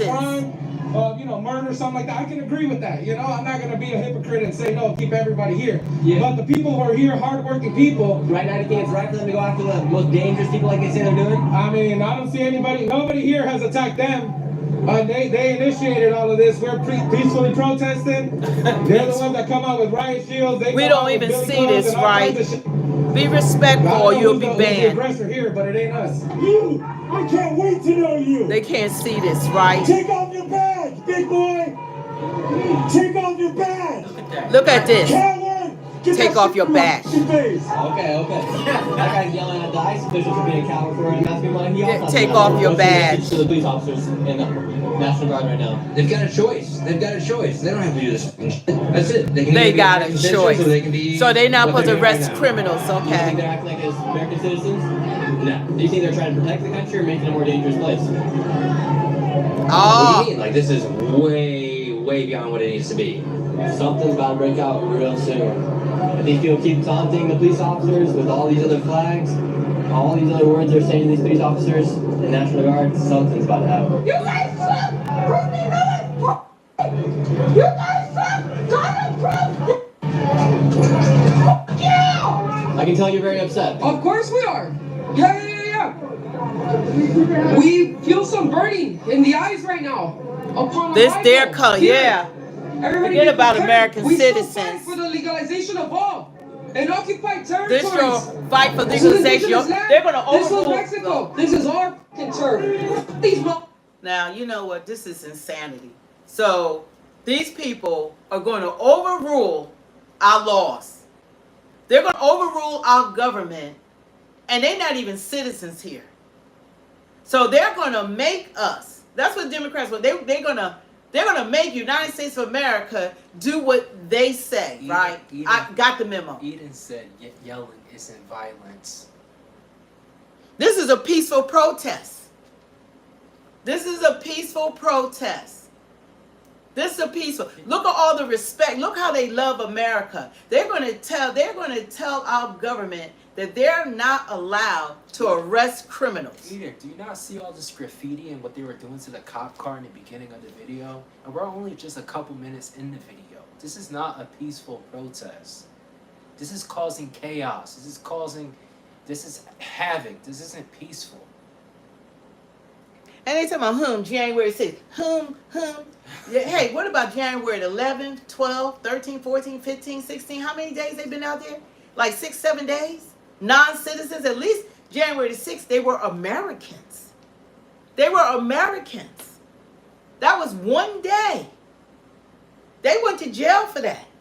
That was one day. How many of these people going to jail for that? For what they did? They've been doing how many days they've been out? 7, 8 days? They just say the same talking points over and over again. But we're going to compare Americans to illegal immigrants. Got it. So they can tear up, deface, destruction, beat up cops. They could do whatever for day after day after day after day after day after day after day after day. Let me ask a question. With people who like Eden and people such as like Eden, would you be okay if this was happening in your city? Will you be okay what's happening to you next door? Yeah, they need to go next door and let it be at your house. Exactly. Would you be all right with this then? They're peacefully protesting. Would you be okay with it? This was next door to you? This was outside your house. They not even Americans. That's the biggest thing. It's like, this is crazy. And they uplifting their home countries. Someone said yes. Someone said, I'd be proud of this protest in my neighborhood. I think they need to give them your address. Give them your address. Because you have to be a lunatic to say something like that would be acceptable in your neighbor. This is unacceptable. See, this is not, you're not American. Because Americans, this is not normal for us. Yeah, we had a breakout one day. Out of, how many hundreds of years this been a country? But this, for non-citizens, that you think they're going to override our government? Andy said, I don't see anyone getting hurt, just people speaking their mind.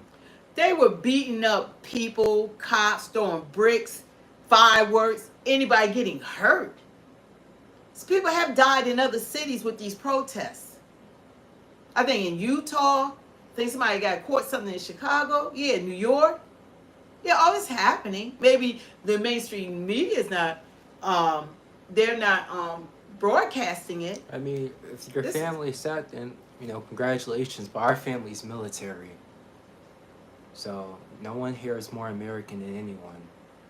If you're actually an American or you're just making things up. That's the only date they could keep talking about something that's been in the past that was years ago, over 4 or 5 years ago, that Americans knew that last election was that they took the election. They took the election from Trump. I believe that now. And they didn't like it, but they were Americans. I don't think that somebody is not a citizen. They go over to China and you're a non-citizen. Don't geek. Yeah. Go ahead. I was just saying, because don't geek saying respect the laws, give immigrants the right respect our laws. Due process. That would take years to get rid of them. But they're not respecting our laws. Yeah. They're not Go over to Germany and go in their country and you take over and you tell their law enforcement what to do. Go over to China and you're non-citizens and demand them what you want them to do and tell their law enforcement what to do. Go over to Russia.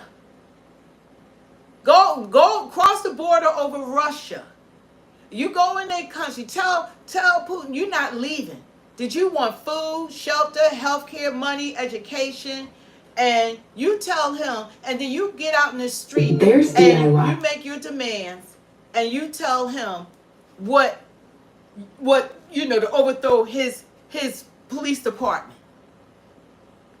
Because I want to see what country, because this is not normal for Americans.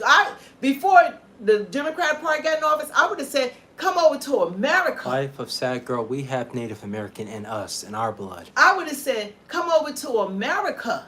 I've been saying that prior to this former administration. I would say, try to come over to America, doing what we see. They normally do this in third world countries, what we're seeing here, but they brought it to our doorsteps now. I would say, come over to America and tell our law enforcement and our government and our president what to do. And it's happening now in America. This doesn't happen anywhere else. It never happened here. We never had illegal immigrants coming into our country. They're not the first illegal immigrants that have come into this country. Nobody has been as brazen and as destructive as these people that have come in now. This is not our first, rodeo. America welcomes immigrants. America welcomes immigrants. Apply for citizenship. Yeah. What amazes me, it's like, I don't know if it's just people trolling, but it's really hard to believe that Americans could be for things like this happening in our countries and our cities. Them coming here, flying their country flag, spray painting the buildings, attacking the police officers, law enforcement, federal enforcement. And guess what? They're trying to stop them from doing their job to get criminals off the street. Cheese, we were born and raised in America, buddy. To get criminals off the street. And guess what? I said, let us just go in your prisons. They're already been arrested. ICE is getting them when these jacked up left wing judges are allowing them to go right back out on the street. So when they go back out on the street, then that's when ICE has to apprehend them. But then you got people that's getting in the crossfires that are out there trying to stop them from getting these rapists and murderers off the street. Isn't that crazy? Is that crazy? They're fighting for criminals, and they are illegally here. Make that make sense. Instead of winning over the American people and being positive role models, they're doing the complete opposite of what we expect. That's why we want them deported. Angela.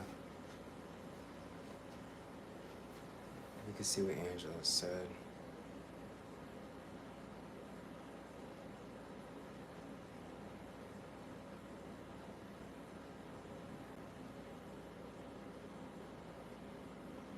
She's a black woman. You know, black people, we'll never get off the plantation. Jesus will be back. It doesn't matter what's done for us, what's not. The Democratic Party is not for black people. They don't do, I had to come to that realization. They've been making the same, they didn't even have to promise nothing last time. We still had 93% of the votes. She didn't, talking about a king, kings are selected. She was selected. You didn't even vote for her to run. That's kingship stuff. This is it's so much insanity that's going on from adults. It's unbelievable. That, like what we're saying, maybe other people from other countries, they're used to seeing this. This is the normalcy. But in America, this is new. Now, if we act up, we're Americans, that's different. But we never had invaders, non-citizens. Jesus Christ, the Son of God, was a Jewish man, not a white man. Come into our country and do all that we're seeing. It's never happened before. Black people were stolen, and it was taken from the indigenous. Why are you out there? What's your message to ICE and the federal government today? Look at just the message. Look at this. Straight up is this government is fucking corrupt. Look at this. This is crazy. In fact, we reset some justice up in here. America, right? United States of America. People oftentimes interpret tattoos as being a part of the gangs and whatnot. Have you been checked for gangs or anything like that? Yeah, I'm focused on some other stuff. I'm not worried about that though. You're not worried about that? So essentially all that's happening right now is that ICE, police, DHS, and the National Guard are holding a line here outside the federal building. Protesters haven't gone back at the police quite yet. We'll see what happens. Could be happening very soon. This was our land! All this is stolen! And what? Now we're fucking illegal here! Y'all gonna take it back, right? You kidding me? Y'all gonna fight our government, okay? Y'all gonna... We're gonna dox you! You know what that means? Get their information. Doxing. They should be arrested for saying. You said that you love that flag right there. What's your favorite thing about the Mexican flag? Colors. What's the purpose of bringing out the Mexican flags today here? He must be a paid actor. Honestly, I have no idea, bro. I just came here to just show out. That's it, bro. Do you think it's low-key like, alright, if you want to rep your flag, go back to your country kind of vibe, or do you think people are just upset? I mean, I don't know. Honestly, like, it's true, you know, like, we did come, but, like, I don't know, bro. Just, they're here already. They don't want to leave. Why are they protesting what's going on here in the United States if they don't want to go back to their country? Because they think that it's, like, it's stolen land, so they think they could just come in here, you know, and take over. And this guy right here is essentially taunting National Guard right here, saying National Guard, LOL. Meanwhile, National Guard is right there with their troops. The lawyers have arrived. Yeah. What are you guys here to do? We don't talk to press, I'm sorry. Okay, what's your guys' job here to do? We're legal observers with the National Lawyers Guild. So we're third party. Yeah. So if the protesters say they touch a police officer or one of the members of the National Guard, who is at fault? If they then detain that person. So people with the green hats, they essentially watch to see if law enforcement does anything that they could then go and sue them for. So who knows who they get paid by? However, their job is to make sure that if a protester does get detained, they get all the name, info, so that they can go and file a lawsuit as they're part of the National Lawyers Guild. And a lot of people wonder who funds that group with the green hats. Is it George Soros or is it some other outside organization? Nobody really knows. We got this group right behind me gathering right now. They're all masked up. They're in a circle. Looks like they're planning to. Wow. We're here talking to the National Guard. What's your message to them today? I'm just asking this dude to think, you know, I was just talking to this guy, asking him, if they give you the order to shoot, are you gonna do it? He wouldn't look me in the eye, it took a while, but he told me no eventually. None of these people want to be here. This captain looks sad as fuck. Look at this captain. These crazy people. He does not want to be here doing this. None of them want to be here doing this, and yet they are. They need to make their own good choices and think for themselves. Yeah, run over the government, yeah. I should want the National Guard out of my city. I want people free. Wow. I don't want to see any more kidnapping. I don't want to see any more ICE in our communities. I want to see tax dollars going to this. Who would you like to protect the nation? The people. I mean, the people. All I care about is the people. I just want everybody to be safe. Y'all are not the people. There needs to be laws here in the United States to regulate things like immigration. I think people need to not be kidnapped. For instance, this is all caused because a lot of people did come to the country these past 4 years. Do you think there should be regulations with who comes across the border and how many come across? You know, I think whatever regulations there may or may not be, they're abducting people at court cases, right? If somebody... We're glad you looked this morning. Shop your warm weather beauty destination. Find your Sally store today.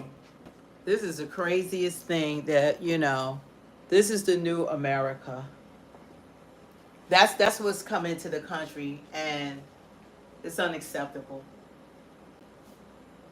It's unacceptable. I mean, all that, and they talking about give back stolen land.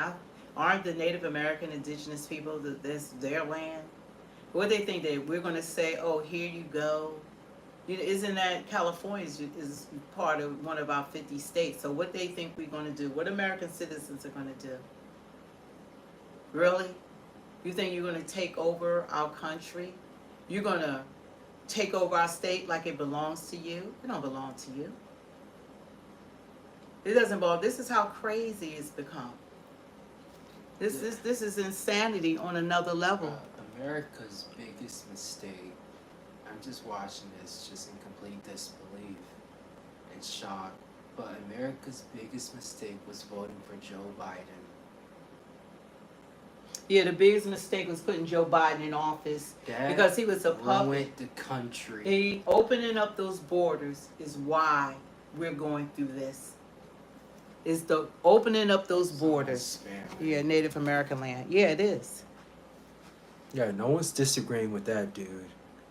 Yeah. You've been listening. No The one's worst disagreeing thing with that happened, like you said, is what Joe Biden Democratic administration did to this country. This is what happened. This is the result of what they did. This is the result. Now, they feel entitled. They feel like they could come to the United States and they're going to tell our president to stand down. They're going to look at the National Guards and she's like, oh, they don't want, look, they waiting to shoot you. You know, they're not there. They're trained soldiers. They're not there to pacify you because what you're doing is wrong. That's unrest. That's literally unrest in our country. That's lawlessness. Look, their username is for Jesus. They said, I'm Native American and I support Trump. Yeah. You know, you can't have, without, if you don't, you're not going to have a civil society if you don't have laws. You have to have laws if you want a civil society. You can't come to someone else's country that's not your country and think you're going to take it over, especially in the United States of America. It's not going to happen. It's not going to happen. What happens when 80 million people that voted for Trump to straighten out all this mess? What happens when they hit the streets? We're not down. Even people that didn't vote for Trump are not down with this. Majority of Americans are against this. You can look at the polling. They poll all Americans. They're not down with this. We're not in agreement with this. You're not even a citizen of this country, and you're going to come into this country and you're going to cause all this ruckus, tear it down, tear it up, make demands when you came into this country and everything's been given to you, illegally came into this country, and you want to tell our law enforcement and ICE not to do their jobs. You're going to tell them they can't arrest criminals. They say, oh, we the people, we going to handle it. Not to arrest criminals. This is America. We're not used to this. We've never seen this before. The people who talk the most stuff never have a profile picture. You know, this doesn't know. There's not a country that would accept this, and neither do we. That's a fact. You want to fact check that? There's not a country that would accept this. Not on earth. And they certainly wouldn't be taking their resources, giving it to non-citizens over their citizens. That won't happen. It happened here because of that previous administration. When our people had to deal with Hurricane Helene and Milton, there was no money for them. FEMA was wiped out because they gave it to the illegal aliens. There was no money to help them. They were living out in tents until Trump had taken office. Out in the cold in tents. They lost everything. When they had the wildfires in California, you're getting blocked. You're clearly they were only giving $750. You're clearly not a black man. You're getting blocked. You know, it's ridiculous. So when we need resources for Americans that fall on hard times, the money's not there for us. And you got these Democratic governors like Gavin Newsom, like Spencer, like what's her name in New York? I forget her name, the governor there. You got these left-wing governors that are taking all the resources for American citizens, and American citizens are suffering in their states, and they're giving it to people who aren't even supposed to be here. Yeah, you can read my shirt. It says that Jesus, what's the shirt say again? I can't see it. It says, Jesus is my savior, Trump is my president, 2024. Mm-hmm. But it's madness. But when we see stuff like this, and people still have the audacity trying to justify it, that's called a peaceful protest. What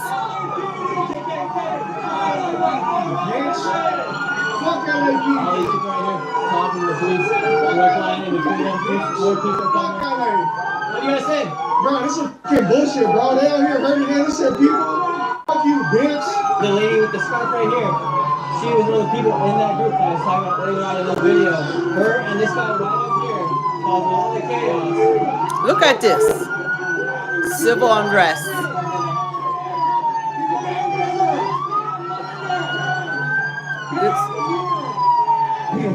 This is in America. What's the mask for? I mean, shit. I mean, You're handing out the mask. Why people have a mask? What's the matches for? Who do you think's the wrong? Newsom or Trump right now? They're battling it out. Trump, definitely. You got the right or wrong? Wrong. Totally. Look at what's happening. I mean, clearly. What are you gonna do? Huh? What are you gonna do? I don't know. I'm just kind of here. Just keep the finger up? Yeah. This guy's a fucking bitch, man. This guy's a fucking. He's a fucking white nationalist. This guy. You're a little fucking bitch. Oh, they gonna beat you up. You better get out of there, dude. You better get out of there, Nick. Nick, Cheryl, you better get out of there. You better get out of there.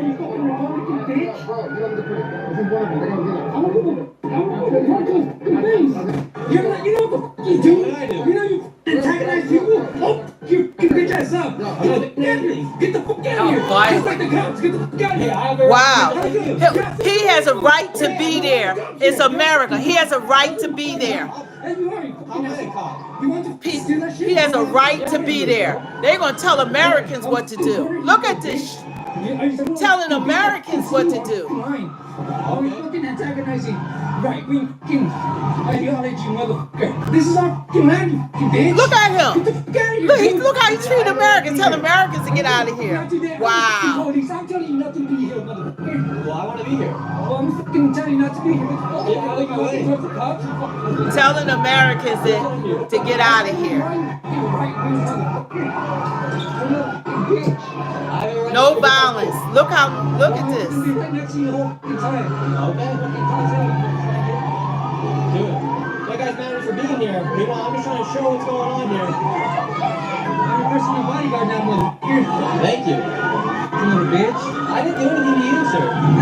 Now the police are backing up. People are taking over the police. I just broke the windshield of the police, so it makes no sense. I understand Look at why this. the out here today. Oh, peaceful protest. Beautiful.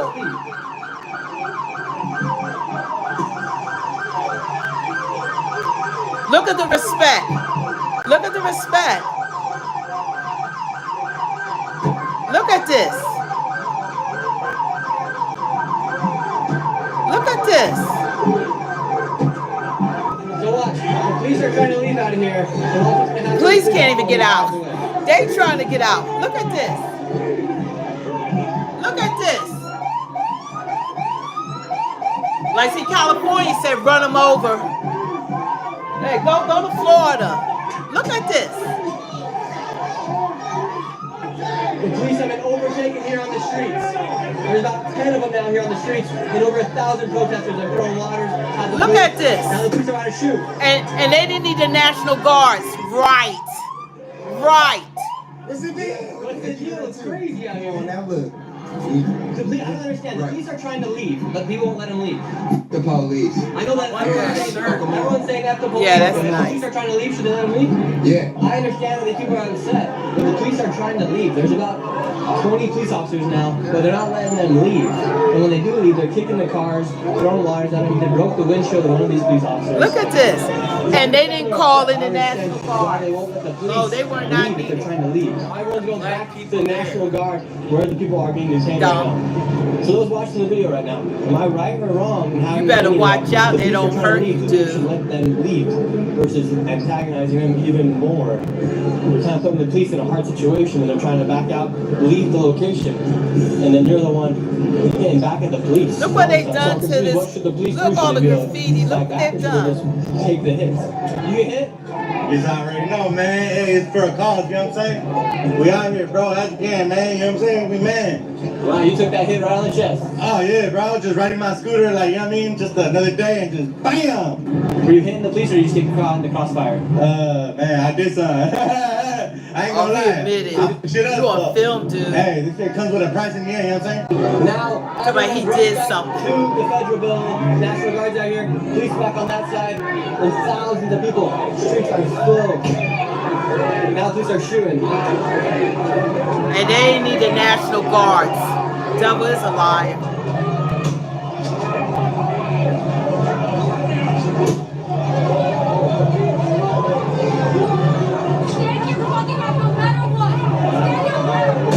Shots are getting fired out here.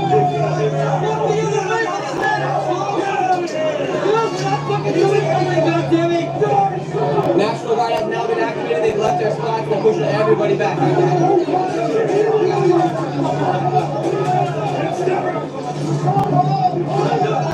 Holy crap. People are getting shot right now.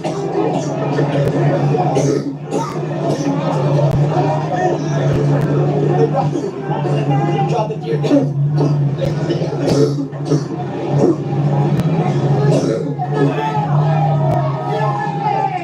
Got this guy out here shooting silly string at the police officer.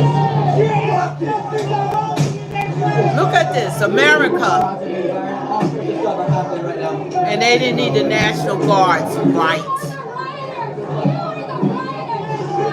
So the police are the rioters. Got the memo. So these are what they're shooting at the protesters here. These rough bullets right here. They're powerful. They're coming out and ricocheting everywhere at the protesters. As a protester, do you feel like you guys are accomplishing your purpose out here today? I don't know who you are, man. I'm not talking to you. Okay, so what happened to this guy right here? He got hit with a rubber bullet.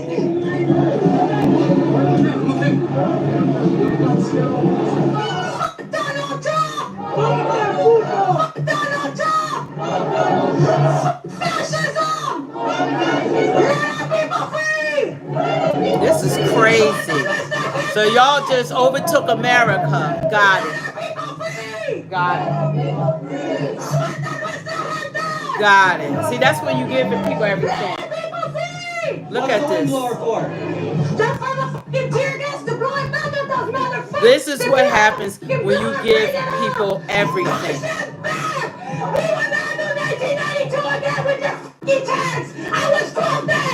Look at this. Oh my God. What kind of mom is that? Oh my God.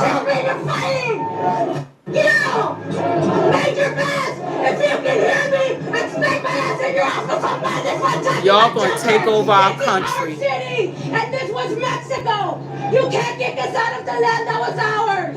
You can say something to Donald Trump right now. What would you say? Donald Trump. Yo, cause you down with this Jerry West. You're down with this mess, right? This is America, right? This that's insanity. Listen, this is insanity. Anybody that don't say that this is insanity, there's no What do you mean by? There's no truth in you. That's America. That was a peaceful protest. That's peaceful protesting. I don't know what American citizen is not about how you voted in November of 2024. It's about this is our country. This is our country. This is not what we represent. That's not a good look for us, for the rest of the world. That previous administration opened up the borders, and this is what they allowed in here. This is the perfect time to attack us because we're all divided right now. If focus on this. You got people being paid to be out there. They're being funded. They have cars pulling up, giving them bricks, they were being funded. There are billionaires funding this unrest. It takes money to protest, and it takes money to organize. They're funding this. They feel as though that they're going to make this government do what they say through violence and riots. Like the American citizens, like we have no say. We're not down with this. This is not the way to go. Period. They should have impeached Biden over and over and over again for everything he's done to this country. And the people behind it, I don't know if it's Obama that was actually the president, because it wasn't Biden. Whoever was in charge, they called Hillary Clinton, Obama. Somebody was ordering all of this stuff with them open borders and all these, everything to go against God. Somebody is behind all of this. Billionaires are funding them to be out there. They want this voting bloc. They want the unrest. But we're not going along with this charade. Because we know that there are people funding this. There are people behind all of this that's pushing this agenda. Eden, you clearly haven't been watching the video because this is complete chaos out there. Don't nobody care. We all know Mexico. Why didn't they say that 100 years ago? Stop it. All this nonsense that's happening here, it's the United States of America. Yeah, Kay. Cali is not Mexico. Kay, you could just leave your question here, or we will be making an Instagram account for this account so people can DM us questions they have or different things they want us to talk about on stream. California is not Mexico. It's not Mexico. So all that trying to push that agenda is not Mexico. It will never become Mexico. It's going to remain California and part of the United States of America. We're the greatest power in the world. Mexico is it? What you think? We going like, oh, no. It's United States of America. If you want to go to Mexico, go across the border and go to Mexico. But California is United States of America. And we have laws. We have laws here. And that what they're doing is going against our principles and what we believe in as Americans. We're not like this. Angela, then say what we're lying about. What are we lying about? That's That's not a picture of America. You have never seen on TV. That's when I would come on TV. That's what I would see in third world countries. I've never seen all this. Non-citizens taking over the country? I've never seen this. And if y'all so love Mexico so much, this Mexico, go to Mexico. That you knows Mexico. But as far as California, you're in the United States of America. And the president here is President Trump. Every 4 years, American citizens get to vote. If you don't like who's in office now, you'll have another opportunity in 4 years. That's how it goes here in this country. When Biden did all this bull crap to this country, no impeachments, no court orders, no protests, while he destroyed the damn country. Where were y'all at? Where were y'all? Where was all this energy at? When we had this jacked up administration and a president that was unfit to rule.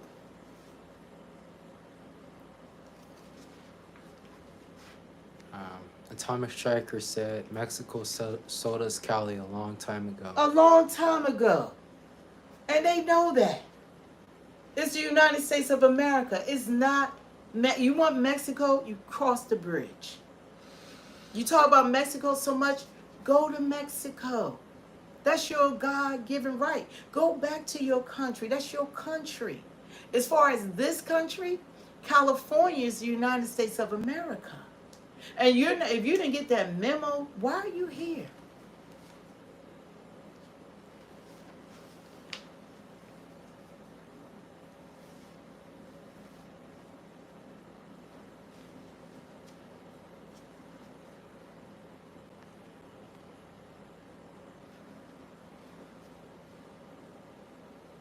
We got to get right. I can't see anybody justifying whether you're from Mexico, whether you're illegal. There's a lot of illegal immigrants that don't agree with this. The ones that's been here for 20 years, they not out there doing this. The ones that's been here, that's been working, they never did all this. That shows you who's been let in here now the last 4 years. We never had that. Illegal immigrants been in this country. They never acted like this. This is the difference. This is the difference. I don't know why the chat isn't working.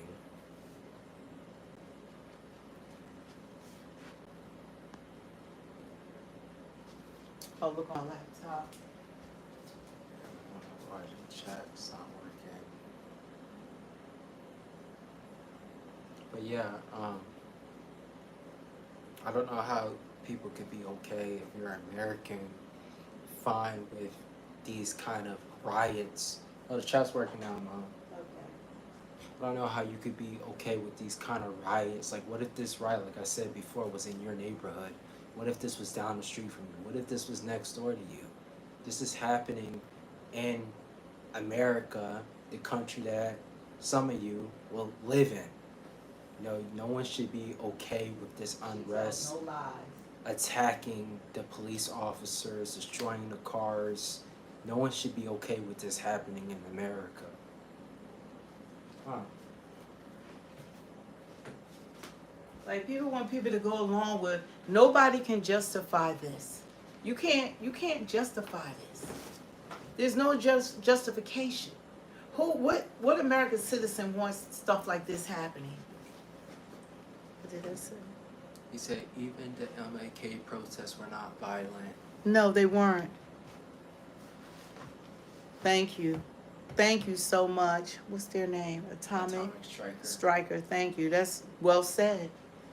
You know, I can't see people being from this country will go along with this.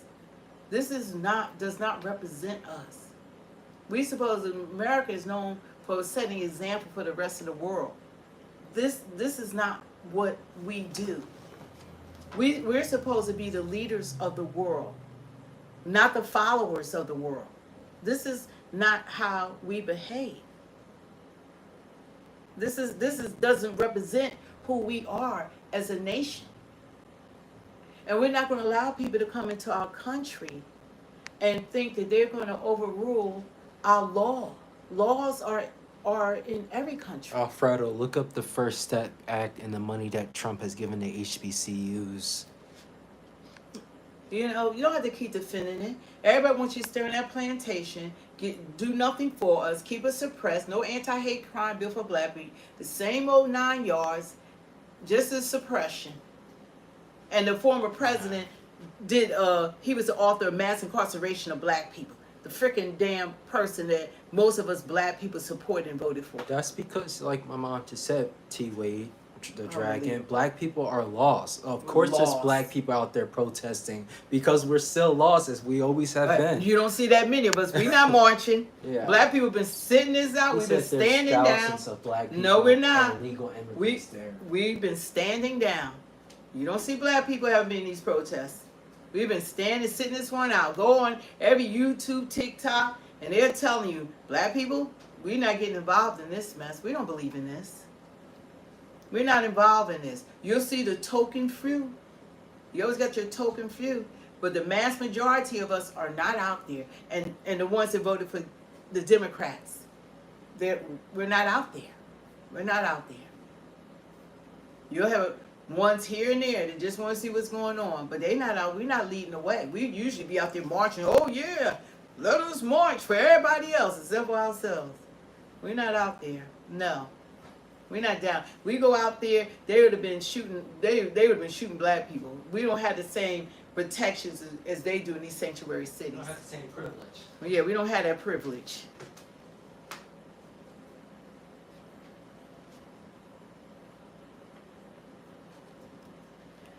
We gotta jump off here because we get ready to go Are not letting the police leave, they're trying to go to a different location. Yeah, that's a tricky one. I'm not sure. I saw videos. You have people trying to get in front of the trucks. All these masks covering their identities. Compounding the problem. I think that if they're going to drive away, just gotta let them drive away. I don't think that like forcing them to stay is necessarily the best thing. I don't think that's like an unreasonable take to like if the police are leaving, let them leave. Yeah, let them go. Yeah, keep pushing back at them. They're just going to be like hurting people and running them over with their cars and like. Yeah. If you're wearing a mask, why are so many of these protesters out here wearing masks? Meanwhile, a lot of people I think just need to take off their masks. Yeah. Great question. Well, in part it's God like bless the Fourth you Amendment and gives me your the right sons. to be secure in my person and property. Thank you. My personhood, and so that's part of the reason because I have the right. The Fourth. Because you know you're not supposed to be out there. Acknowledges my right to be masked in public whenever I want to. So can ICE. Stay masked or should they go unmasked? Who? ICE agents. Well, they need to be unmasked and with their name, a large. Their names and they should be unmasked. Shut that. Visible. Because they're public servants, they don't have a right to the constitutional rights. They don't have the right to the first, fourth, fifth. None of those amendments apply to them. They only apply to citizens, not the state. Well, who we know is at this intersection. Protesters have surrounded it. Now police are coming in on all angles right now.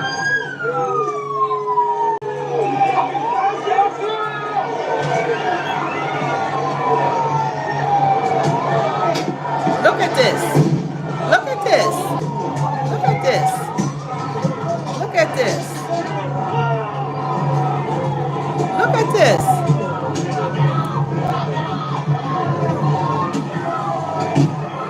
They're going to kill a cop? Really? Look at this.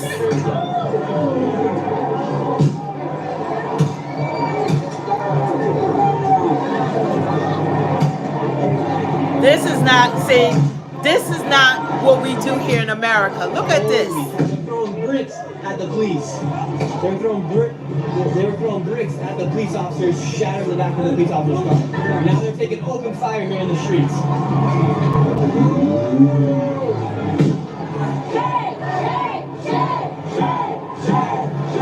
Peaceful protest. Peaceful protest. I have never seen a cop ever attack like this. Ever. Never seen this before. Look at this. Look at this. I have never seen this before.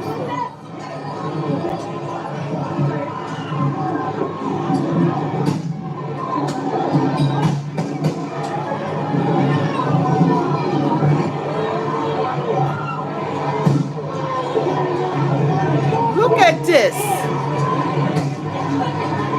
And just to keep it more crazy, the madness just continues here on the streets of LA. Now you have a big group of people all sitting down in front of the police. This is a repeat of 2020 here on the streets of LA.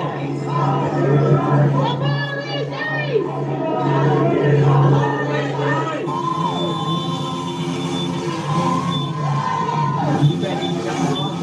the signal observation here, there's pretty much every flag out here except the flag of the United States of America. You can see here on the ground are all the remnants of all the shots, bottles, even bricks that were thrown here on the ground. Police are here, National Guard, nowhere to be seen right now. A few people have been detained. They have them right back there. They have them detained in handcuffs. And now another line is coming through right here. Great job, Gavin Newsom. Looks like they're gonna Peaceful trap everybody here protest, inside Gavin this Newsom. intersection. People are lighting off fireworks here on the streets. Look what they've been doing. This has never happened in America. Tactical alert here, which means that anybody who's a part of LAPD needs to be ready to be out here no matter how long their shift it is. They must be ready because what could break loose tonight? Look at this. Could get extremely Look at this. intense. These are already intense things out here. It could get even worse later tonight. What's your message to these police officers out here today? Quit your jobs! Quit your job. The police needs to quit their jobs. America stands for. Tell the police to quit their jobs. These federal cowards. Do what's right. Follow state law. Don't assist ICE. It's pathetic, guys. Not like this. I'm talking about in recent history, I have not seen non-citizens doing this in America, period. They open fire first. If people start pushing out the police, what should police do? Non-citizens. Let them go through? Non-citizens. I'm talking about non-citizens. We want them out. LAPD, we got non-citizens. In fact, the governor said, and state law dictates telling the police not to do their job in any way whatsoever. Tearing the cop cars up. This is I've never seen. Yeah, man, 100%. Even Gavin said that. Who do you trust more, Gavin Newsom or Donald Trump? I trust what I see. I don't trust Gavin. Gavin's kind of a scumbag. He don't even trust Gavin Newsom. Deportations. They're saying they're going after the worst of the worst. There's over 40 million. They're clearly not. They're raiding school graduations. They're raiding workplaces. They're raiding job sites. Those aren't the worst of the worst. Those are employees. Those are because they hiding among them. They're hiding among them. The worst of the worst. That's a fucking lie that's been fed to you by Fox fucking News. What should they do if someone has an illegal status here? Whether they're the most dangerous or if they're just the dad working? What do you mean by illegal status? You mean undocumented? Undocumented, illegal, like because being undocumented in the United States is not a criminal offense. It is a civil offense. So it's not a crime. It's not a crime. Full stop. You got shot here today. Yeah. So I'm still understand how bad the bullet hurt. At first I got 10 instantly because he saw me like point blank. Were you pushing at the police officer or what were you doing? What happened was I'm not gonna lie, my girlfriend threw water at him. That's called but assault. Then he like touched her really hard and assault. then he did. I don't know. I was lucky my fault, but I don't know, man. You can't touch a police and officer. To finish the video, now the protesters have taken over the 110 highway here in the streets of Los Angeles. Well, there's no argument with this. I mean, all that unrest was on a whole nother level. That's not what we expect when people want to come into the country. You should be on your best behavior. You're a legal alien, a non-citizen. There's no way that you should be carrying on like that. And what government that you're going to enter illegally that's going to allow you to overrule the law? What government? What government is going to allow that? What country is going to allow that to happen? And they're wrong for trying to have law and order, because that was not no peaceful protest. It was rioting. The disrespect to the police officers, they weren't even ICE. Those were police officers they were attacking. They were attacking the cops. They were attacking them. And the cops should have been arresting them. They should have had trucks pulling in to arrest them. They were attacking cops. That wasn't ICE. Those were cops. Huh? What do you think they're trying to accomplish? Like, what's the game plan? They trying to overrule the country. They trying to tell our government what to do, what they can do, what can't do. We're going to stay here. Y'all can't do nothing about it. Y'all give us all your monies, all your taxpayer monies, and we're going to tear it up. We're going to do whatever we want to do, and we're going to tell y'all what to do. We don't live in an apartment. We live in a single home, dude. We're going to tell y'all what to do. That's the agenda. That's the agenda. We don't want follow your laws, but they were attacking police officers. That wasn't ICE. That wasn't the National Guard. Those are police officers. So they don't think they're supposed to follow the law in our country. They were attacking the cops. They were overpowering the cops. They were taking over the cops. Some of the cops, they looked like they were scared. They was trying to get out of there. They wouldn't even let the cops leave. Those are cops. That wasn't ICE. That wasn't national. The cops were being overrun by them. They couldn't handle it. They couldn't handle them. And that's a fact. But anyway, you guys, we're going to jump off of this because we got things to do and events to attend today. We're going to have some fun. Happy summertime. God is so good. But you know what? But you got to look at it all. This is a country of immigrants. America welcomes immigrants. Apply for citizenship. Become legal. Become legal. That's all. You want to be a citizen? Apply. A lot of these people aren't even applying for citizenship. They're not saying, America is not saying they don't want illegal immigrants, but they try to lump everybody, and America never complained like this. The immigrants that's been here, they didn't act like this. This is the new wave. These are Biden's immigrants. This is what they feel like destruction is the way to go. This is not the immigrants that have come to this country. All the other immigrants that come to this country, they love America. They respect America. They love the United States flag and what it represents. They didn't come here burning and spitting on the flag and waving flags of their countries. Look at what they were doing to the cops. Crazy. If black people did that to the cops, we'd be dead on arrival. We'd be dead on arrival. Black people out there doing that, yeah, you'd be dead on arrival. That would not happen. That would not happen. But anyway, you guys, we're going to jump off because I'm going to go to an event. We got to get ready, get dressed here. We're enjoying our summer. Summertime is here. And the break time is here. You know, it's great to, you know, when you can work for yourself. So God is so good, and we're so thankful. And you guys, the stuff, the unrest and stuff that's going on in the world with the, you know, the Iranian war with Israel and Zelensky and Putin, you know, you got the Russia, Ukraine. God says it's going to be ruins and ruins of war. Look at all the unrest. It's like we're coming parts of the scene, and God destroyed the world before with Sodom and Gomorrah before, when it was all that homosexuality that was going on. So all the stuff that's going on, and people are calling wrong right and right wrong. That we're here. We're here. People calling the wrong stuff right, like it's okay. They won't even speak the truth about, okay, I might agree with the protest, that's what they can say, but what they're doing is wrong. The way they're going about it is wrong. They won't even say that. They won't even say that. A lot of these people being used, being gaslighted, because this is all about politics. This is all about politics. This is the Democrats still have their agenda. House you of know, cards. they still have their agenda. They're moving forward with the agenda. They're trying to legalize illegal aliens because they want a voting block so that they will be empowered and remain in power. They don't care about this country. They don't care if it's destroyed as long as they have the power. We're in the end game. Yeah, we're in the end game. We're waiting for Jesus to come back. He coming, y'all. He coming real soon. Y'all better get prayed up. Pray for your kids. Pray for your family. You know, when they start dropping them nuclear bombs, you know, that's going to affect all of us, not some of us. It's going to affect everybody. And that's when we're going to need to come together because, you know, you can't do it by yourself. But we have to have law and order. We have to have law and order. That's a fact. And it's always been laws. Since the beginning of time, there's always been laws and rule. It's always.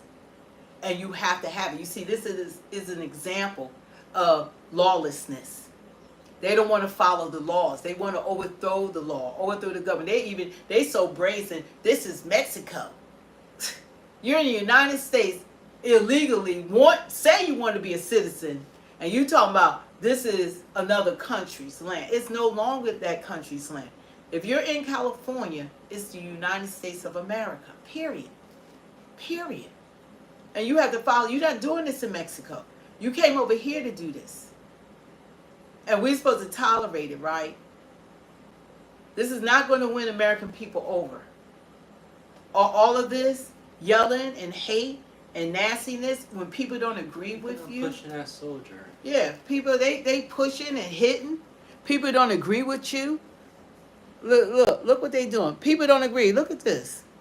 People don't agree with you. Look at them. They're attacking them. They don't care. Look what they doing.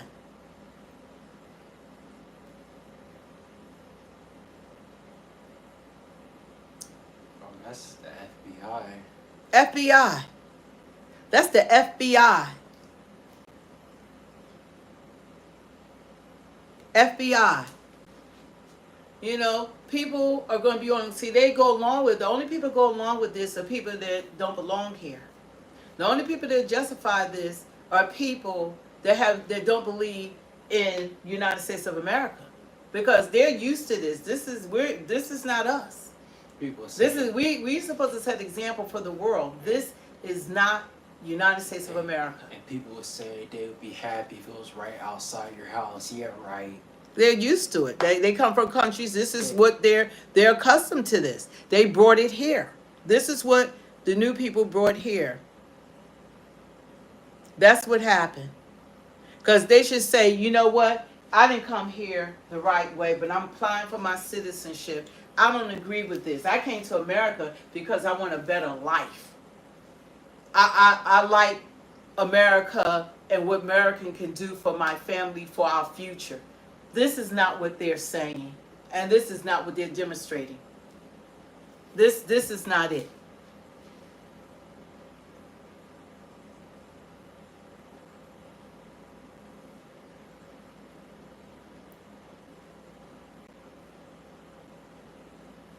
This is terrible, you know, and it's unacceptable. And my suggestion is apply for citizenship, because all immigrants are welcome in this country. But you can't bully your way, and you can't harass your way, and you can't bring this unrest to this country. You can't come to this country. I guess you're staking your flag from another country, right? This is crazy. But anyway, we're ready to jump off of here. Thank you guys. Don't forget to hit the like, share, and subscribe. We appreciate everyone. You know, I've been a Democrat, so I know what I know. I have a resume of it. You know, even I can see this isn't right. This stuff that's going on. This stuff isn't right. You know, all of this. This isn't right. Look at this. This isn't right. Pushed the crap out. This FBI they going at. FBI. I mean, they don't care. FBI, National Guards, and the cops. The FBI had to go out there. This is crazy. This is not the way. This is not the way. This is not the way. And what country will want immigrants that are behaving like this?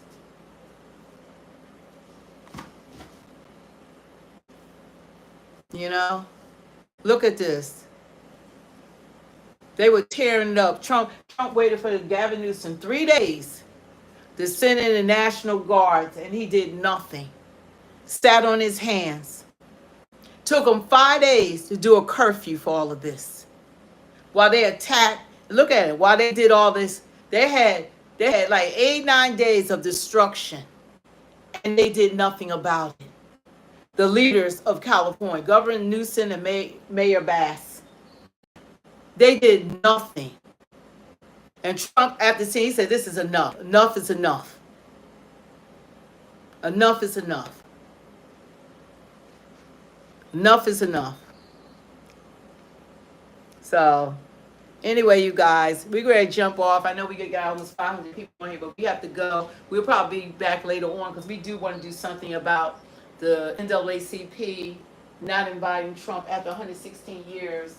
The NAACP did not offer a sitting president a nation, so we want to do something on that. That's important to us. We want more black people to look at policy, become more aware. Don't keep giving your vote away. Don't keep giving your vote away. We want to look at policies, look at what they're going to do for our communities. Like they say, facts over feelings. Yeah. You know, so we want to make sure that these things are done. And God is so good. God said the young lion do lack and suffer hunger, but they that see God will not lack any good thing. We are blessed to be a blessing. And we thank God that he gives us the opportunity to, we have hundreds of thousands of people. I think in this month we have like close to 1 million people that's seen our streams. We've had we're reaching 9 million people watching our streams. So we thank God, you know, that he's opened up that door and that avenue, because we want to be able to not just people talk about one side, especially my community. We need to wake up and value our vote. It means a lot. Don't let one party think that they have us on lockdown, that they can take advantage of us and not promise us anything or do nothing for us. That's what's been going on with the Democratic Party. It's not the same party. We need to get the memo. The party has changed. It's not the same party as yesteryear. They used to be the party of working people. They're not trying to get lower rates, get interest rates. They have no leader, no policy. They don't have a plan for health care. No plans at all. Nothing. Nothing. They're just going to be empowered. And what you're going to do when Trump is no longer president? When Trump is no longer the president, then they won't have Trump. It won't be no more Trump deranged syndrome any longer. Who are they going to have then? Then the fingers will be pointed at them, the jobs that they don't do. I can't wait for that. When it's pointed back at them, all this inactivity that they haven't been doing anything for American people. When Trump is out the way and he's no longer president because he only could have a 4-year term, and then that's when they're going to have to be held accountable for their lack of doing nothing for American people. Who are they going to hide behind then when they don't have Trump to blame for everything? They having riots, they blame Trump. Whatever goes on, they blame Trump. They all blame Trump. ICE can't even do their job. ICE didn't just come in, didn't just get started. Obama deported more people than any other president in history. He had kids in cages. Where was all the unrest then, and all the protests and all the impeachments? All the presidents have had deportation. So when Trump is not there, then who are you going to blame then? Are you going to hold the Democrats accountable for their non-action? Are they going to be held accountable then? Oh, when Trump's gone, they're still going to blame Trump. Yeah, they won't have him any longer. They won't have him. And then we'll be able to look at them. Hey, is that what it's going to take? Then you're going to have to look at them. Then you're going to have to look at what they have done to this country and what they're not doing when he's no longer in office. Some of these Democrats are so brainwashed. It's like they're too far gone. If the Democrats can do all don't tease me, girl. If Democrats can do all what they've done and people still not wake Still up. supporting them after all that they have done to this country. And we see it. We see it. I want to see who are they going to blame. Then you're going to have to hold them accountable. They won't have nobody to blame for their destroying this, country. What they have done to this country. There'll be nobody left to blame. I appreciate it. What did they say? Thank you for speaking the truth. Oh, you got great eyesight. Yeah, I can't see what it says at the end though. Who said it? Say their name. Felix. Oh, thank you, Felix. God bless you. Oh, they said new subscriber. Oh, thank you. Any new subscribers, we appreciate you guys. God is so good. But you know what? Just love everybody. Don't let red, blue, the independent, non-voters, illegal. Don't let people divide you. You want everybody to be able to have a great life, but it's a way to go about it. That's all. We don't want this here in America. Shouldn't have been their objective. To kill, steal, and destroy. That's the devil's agenda. Jesus came that we might have life and have it more abundantly. That's the word. And God also said, "For I know the plans that I have for you, declares the Lord. Plans to prosper you, not to harm you. Plans to give you hope in the future." And that's Jeremiah, 29:17. So we want the best for everyone. But I suggest any illegal immigrant, don't come into this country trying to declare that it's not the United States of America, that is another part of another country when it's not. That you're not going to win that. You're not going to win that. Show some respect to our countrymen. Show some respect to our soldiers who have died for our country. Don't burn our American flag. There's people that's fought for this nation, that have lost their lives, that have served in this nation and lost body parts and everything else. There are vets that are here, and there are people on active duty. That's the biggest disrespect you can have for Americans. Don't do that. So anyway, you guys, y'all all take care. Be good to one another. And we need our congressmen and congresswomen, our senators, and all our elected officials to come together on one accord. Stop trying to divide us. The election is over. Trump won. Biden won. It was none of this. And he should have been impeached 10,000 times over. So what we need to do, we need to, work together. They need to work together for our best interests and stop trying to look out for themselves, their own interests. They want to make sure as long as they're a Democrat, they can always be in power. That's what this is all about. And we all know it. We all know it. It's not about the legal immigrants. It has nothing to do with them. It's all about the Democrats wanting power and retain power. They know they got black people on lockdown. They know if they get them, then they'll be winning all the elections. It'll be a one-party country. And that's what they're aiming for. They don't care how they get there. They don't care how they destroy this country. They don't care. It's about power and money. They don't care about World War III. They don't care about the wars in Ukraine. They could have stopped all these wars before they got started. The war in Gaza, the war in Ukraine. Kamala supposed to went out there and she was supposed to have been talking to all these leaderships to prevent it. But they want war. Because then they thought they was trying to get Putin to poke the bear before Trump came in office. Because if they started the war, then Trump would have never been able to take off. Thanks for watching, Stefan. Yeah, black people will never wake up. Yeah, but that's how it is. We're just a lost people that we won't step out even once. We won't do our homework. We won't look at policy. If something hasn't been working, we still gonna stay on that plantation. We will not move forward, even for our best interests. We're not utilizing what we have, which is our vote. And if we utilize our vote, and they had to earn our votes, then it will be a different experience for black Americans. The Republicans, we don't vote for them anyway, so they don't have to offer us anything because we haven't been voting for them. But the Democrats, they don't do anything for us, and we keep voting for them. They just make promises. Even last election, they didn't even make promises. They just gave you Megan Thee Stallion, and promised black men weed. How offensive was that? And abortion. And yeah, they ran on abortion. How crazy that people went along with that mandate. They didn't even hold them. The media didn't even have them talk about what they did to the economy. The media didn't have them talk about inflation. The media didn't have them talk about the open borders. They didn't hold them accountable for anything.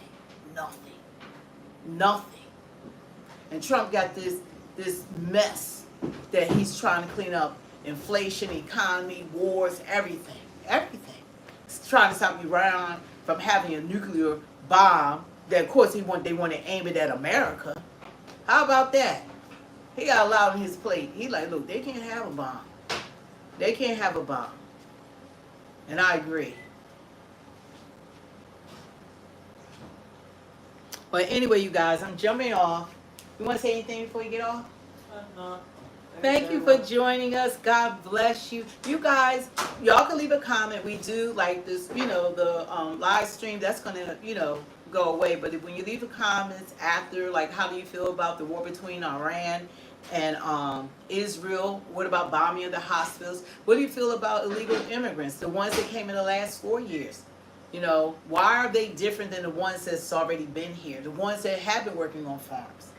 You know, they said, what are we going to do with the illegals? Well, we were making out before the ones that just came in, and we'll continue to be fine when the ones that should be here leave. It's a difference. It's a difference of the ones that came the last 4 years. They have an entitlement, where the other ones are humble and they're glad to be in America. No morals. They're glad to be in America. They haven't been here flying flags in another country, fighting the police, all this unrest, disobeying our laws. That's not them, but they're going to get caught up in the crossfire. That's the sad part about it. And the other part about it, as long as they don't allow ICE to go into the prisons, then they got to pick them up off the street when they let them out. What's so funny when they got that one guy leaving the prison? Yeah, he just got through raping some, and ICE is out there to pick him up. They picked him right up, when he left the right prison. The judge just let him out. That's what they did.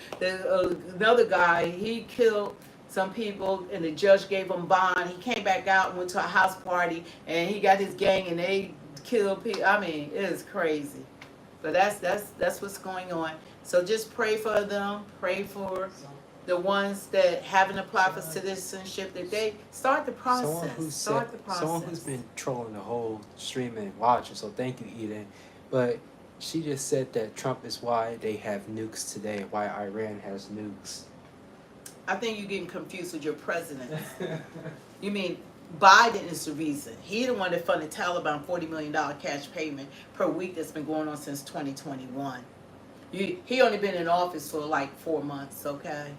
4 or 5 months. We're not going to do that. And that's why I started this channel, because I knew it's going to be people that's going to try to blame him for what that freaking administration has done to this freaking country. So we're not going to have that. Y'all not going to blame him. Blame Biden. Blame Kamala Harris. Blame Hakeem Jeffries and Nancy Pelosi. Blame Obama.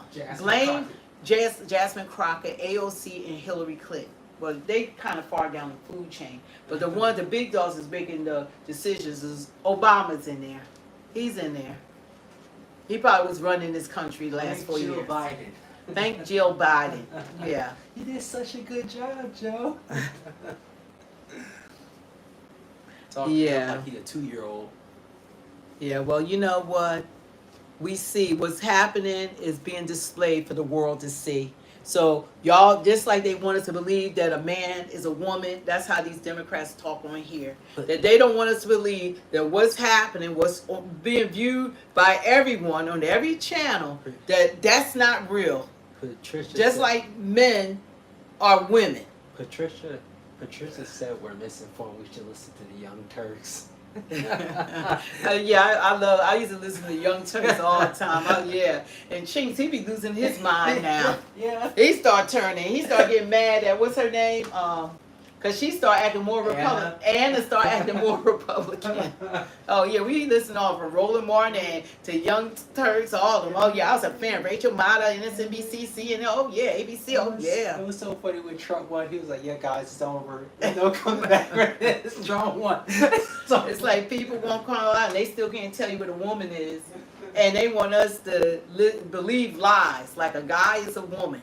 They want us to believe that this stuff is going on and having the control of what's happening in our country, that what we're seeing, these are peaceful protests. Cole Ed said, "United we stand, divided we fall. No king's hair, FDT." Yeah. Tell Kamala and the Democratic Party, because they had kingship. When you don't elect an official to run for office, that's the position of a king. That was the Democratic Party when they gave you Kamala.